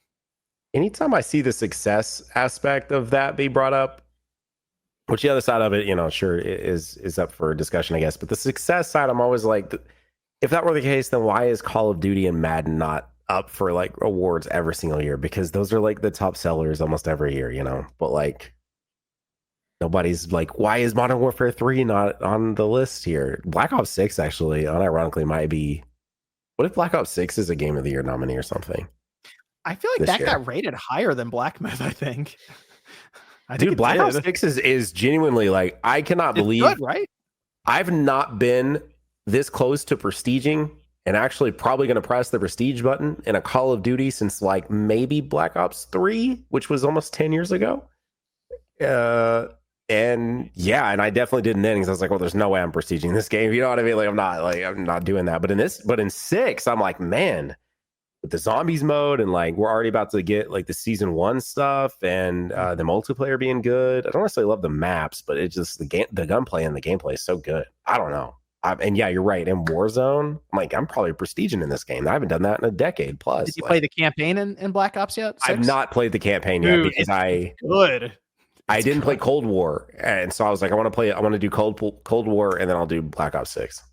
It's good though. It has like spy missions where you don't even really shoot people for most of the mission. You're trying to like James Bond your way around. It's kind of cool. I saw there was, I guess, like slight spoilers for anyone that would actually care, but I saw there's like apparently a semi horror element to a stage or something like that, which is very very different from any other like zombie stuff into it, which is interesting. Yeah. It's kind of cool. Each mission feels very different from the other, and they have like a home base that you upgrade as you go along too. Okay. It's pretty good. It's like a 10-hour campaign or something. Is it really? Yeah, that's super long. Wow. And that's what happens when you give Treyarch like 3 years to actually develop a game instead of making them pump it out, right? Because Cold War is 2021. Yeah. Because we got this one. You usually get 3 years, but you're right. They got an extra year. Yeah. They got a little longer this time. So that hey, there you go. You see the quality, you see the content. It's a good pickup. It's a good game. It'll definitely get nominated for like action game or multiplayer game or something like that easily. Yeah. And then because like Indiana Jones will miss out, Dragon Quest will miss out. Like I feel like that probably get rated well, but that's one of those remake remaster situations. Who knows how that goes? Dude, I am not sold on Indiana Jones, man, and I want to be. I wish they just fully embraced it being the Xbox Nathan Drake and it was a third person game the entire way through. I just don't feel like playing that game first person, man. Even if Naughty Dog came out and was like, here's a Uncharted Lost Legacy 2, you play fully in first person as Nadine and I can't think of her name, Chloe. I'd be like, oh man, dude, why do we got to play in first person though? Like, can it not be third person? Anyway, I've seen that'll probably have some PS5 Pro enhancements. There you go, man. It'll be like better on PS5 than it does on Xbox. Yeah, they're gonna be dealing with that for a bit. Yeah, that game reminds me of Breakdown. If anyone remembers that game from the original Xbox, go look up footage of that. It does the thing where they really try to lock into the first person stuff. So this one is from Wow, saying COO and CFO Hiroki Totoki says PlayStation is rethinking their development strategy. If you were in the position, how would you change PlayStation dev strategy? Ryan, I think, did pretty well there with that, didn't you? The $20 to $30 million shots just to see what you get. Well, if we're talking about live service, I think the company has to just development in general, though. Yeah. Well, yeah. I mean, single player, they'd have to. I would like them to double down on sort of those AA style, releases that are kind of like a Miles Morales or a Lost Legacy, and let's maybe pump out more of those. I'd probably contract out more second party experiences that maybe revisit older properties and make it like very modest budget, experimental, give the IP another chance to flourish and let the market speak. Yeah, I think it's a great idea. Tap some of those older IPs rather than. I mean, it's important to do new IPs, obviously, but there's still some strength in those old brands, even though, well, so we have some games now getting brought back. Like, did you see why Konami said that Metal Gear Solid 3 or Metal Gear Solid Delta, why they did that, why they brought it back? You saw that, Ryan. Oh yeah. And it's Wait, why? So it's 100% valid too. Like they're not wrong. So a new generation coming in, it's like, well, we should probably remake this game so like people know what Metal Gear is. You can't keep like, how can you sell or market Metal Gear when like a new generation is coming in and they don't have any familiarity with the property? And that's why that's why it's important to revisit new IP and modernize it. I mean, it has to be a balance. You have to invest in new IP, but if it were me calling the shots, I mean, I wouldn't be like, oh, like Naughty Dog's going to go back to X, Y, and Z game, no, like that's not how this shit works. They're creative people. They want to do new properties. They want to move on. They want to try new things. That's still going to happen. I'll take older IP and find a studio that maybe wants to take a shot at it, give it a modest budget, be fiscally responsible. I could be a suit. I could do it. I wouldn't like it, but give me a shot. Throw me in, coach. Okay, there you go. Days Gone 2. Ben got to pass the whole skate. That's Ben. It didn't even. What sucks about Days Gone 2 is it didn't even get through like Ben's own internal like hierarchy. Like they just decided not to do it. Which does that put more pressure on their next project then? Now that we know that, I think there's just pressure on them. Period. Well, yeah. But like, people were calling for. But Days Gone did so well, though. Is there that much pressure on them in this environment? Yeah, I would say so. When you look at all the layoffs and studio closures, and it's just I wouldn't feel safe at all working in the games business. The good thing this is true. Yes. The good thing about Bend is that like they're in Bend. They're in Bend, Oregon. Like it's, in terms of salaries in the studio, like you have to think about these things. There's a certain logic in place where it's like, we can afford this studio and let them see through their next game versus say, a studio like Firewalk in Seattle. And after what happened, it's, you know what I mean? There's certain optics you have to examine. I think those are all the questions. Thanks to all the people over on the Spawncast Network for dropping some questions for us. I will put up another thread a few days before we do next Click R3.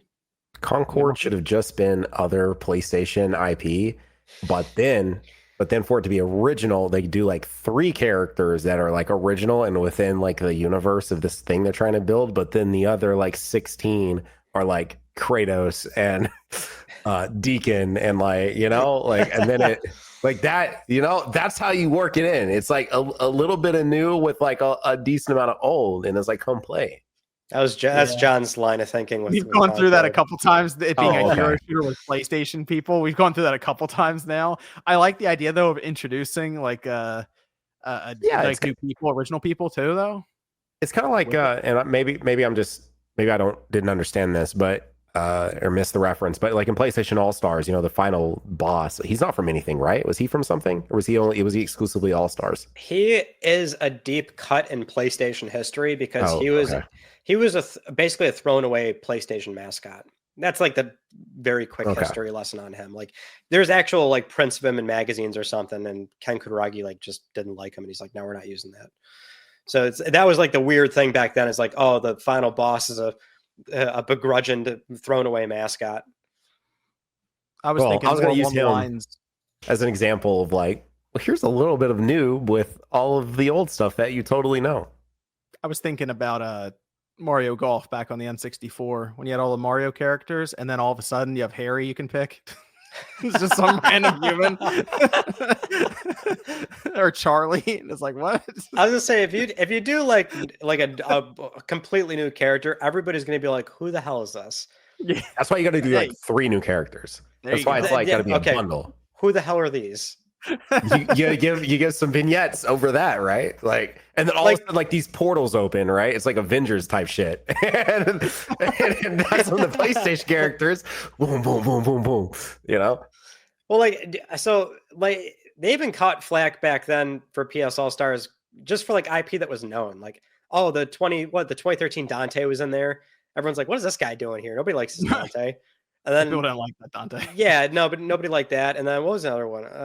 Like they revealed Cole, right, from Infamous. And we're like, oh yeah, that's sick. Cole should be here. And then like, oh, new character, evil Cole. It's like, really? Big Daddy was one of them too. Yeah, I think people, from what I remember, like Big Daddy was like, oh, that's cool. Big Daddy. Yes, Bioshocks, people like that. Was Cloud? I can't remember.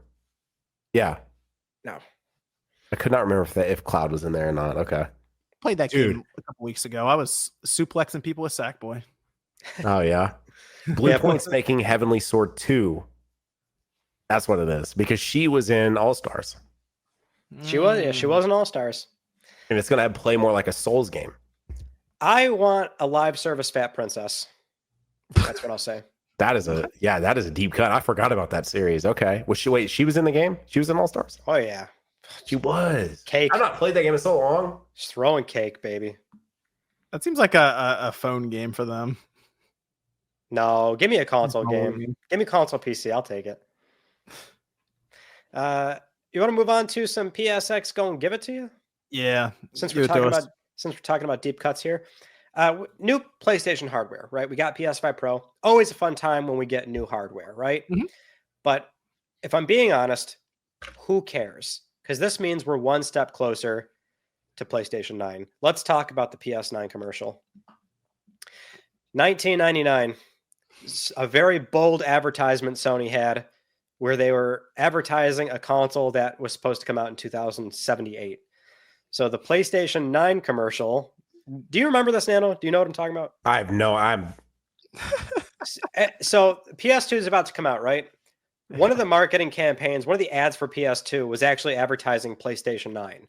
And so the ad was like 45 seconds of like the sphere ball, and it says PS9, and they crack it open. I've got all the blurbs here that I'm going to read right now. Electronic spores that tap straight into your adrenaline gland. PS9 also has improved retinal scanning, a mind control system, holographic surround vision, and telepathic personal music.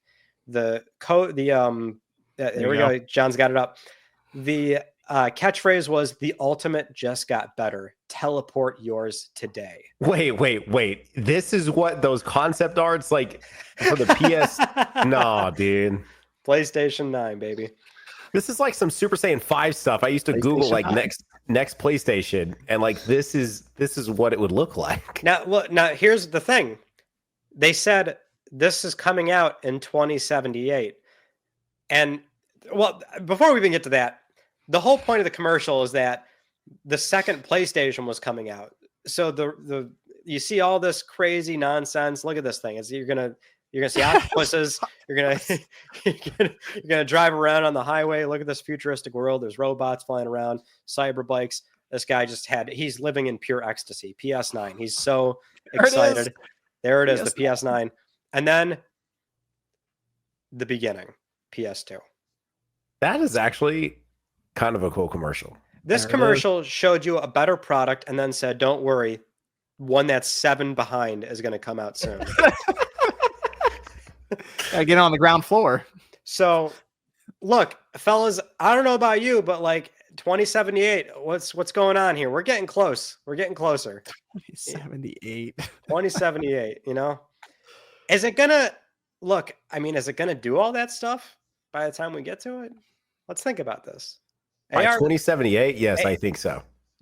Okay, so if you rewatch that whole commercial, and I want you to tell me with your full chest that we're getting all that stuff in PlayStation 9. Not in PS9, maybe, but by 2078, I believe that could be a thing. Yes. What's weird is that, like, obviously they're trying to guesstimate like what the world's going to look like then and what entertainment looks like.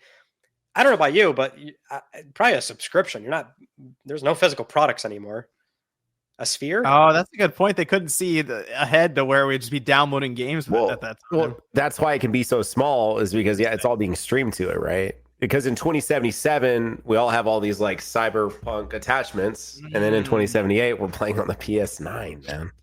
Well, it's again, they said it has a mind control system, which I Yeah, don't know you why, would use thought. I don't know why they. Yeah, but yeah, I mean that makes sense. Holographic surround vision, telepathic personal music. Okay, I mean I feel like we could get that now, or we Personal already, music. or we have that. It's called Spotify. But I guess you don't need earbuds then. It just projects right into your brain. Yeah, improve. So those It'd be Neuralink. Well, I guess yeah. You almost kind of have that with when you wear those sunglasses, the glasses that have the like speakers that point directly into your ears and no one else can hear them, but you can. Yeah. Any of those? Mm-hmm. It's kind of like that a little bit. Well, okay, so if it was a legit thing where you could get this implant and there's no complications, are you doing it first, or are you going to try to get someone else to do it first around you? Well, I mean, what did PlayStation 8 do? We got to think about this too, John. I mean, what was PlayStation 7? Well, PlayStation 8, they finally got to 8K.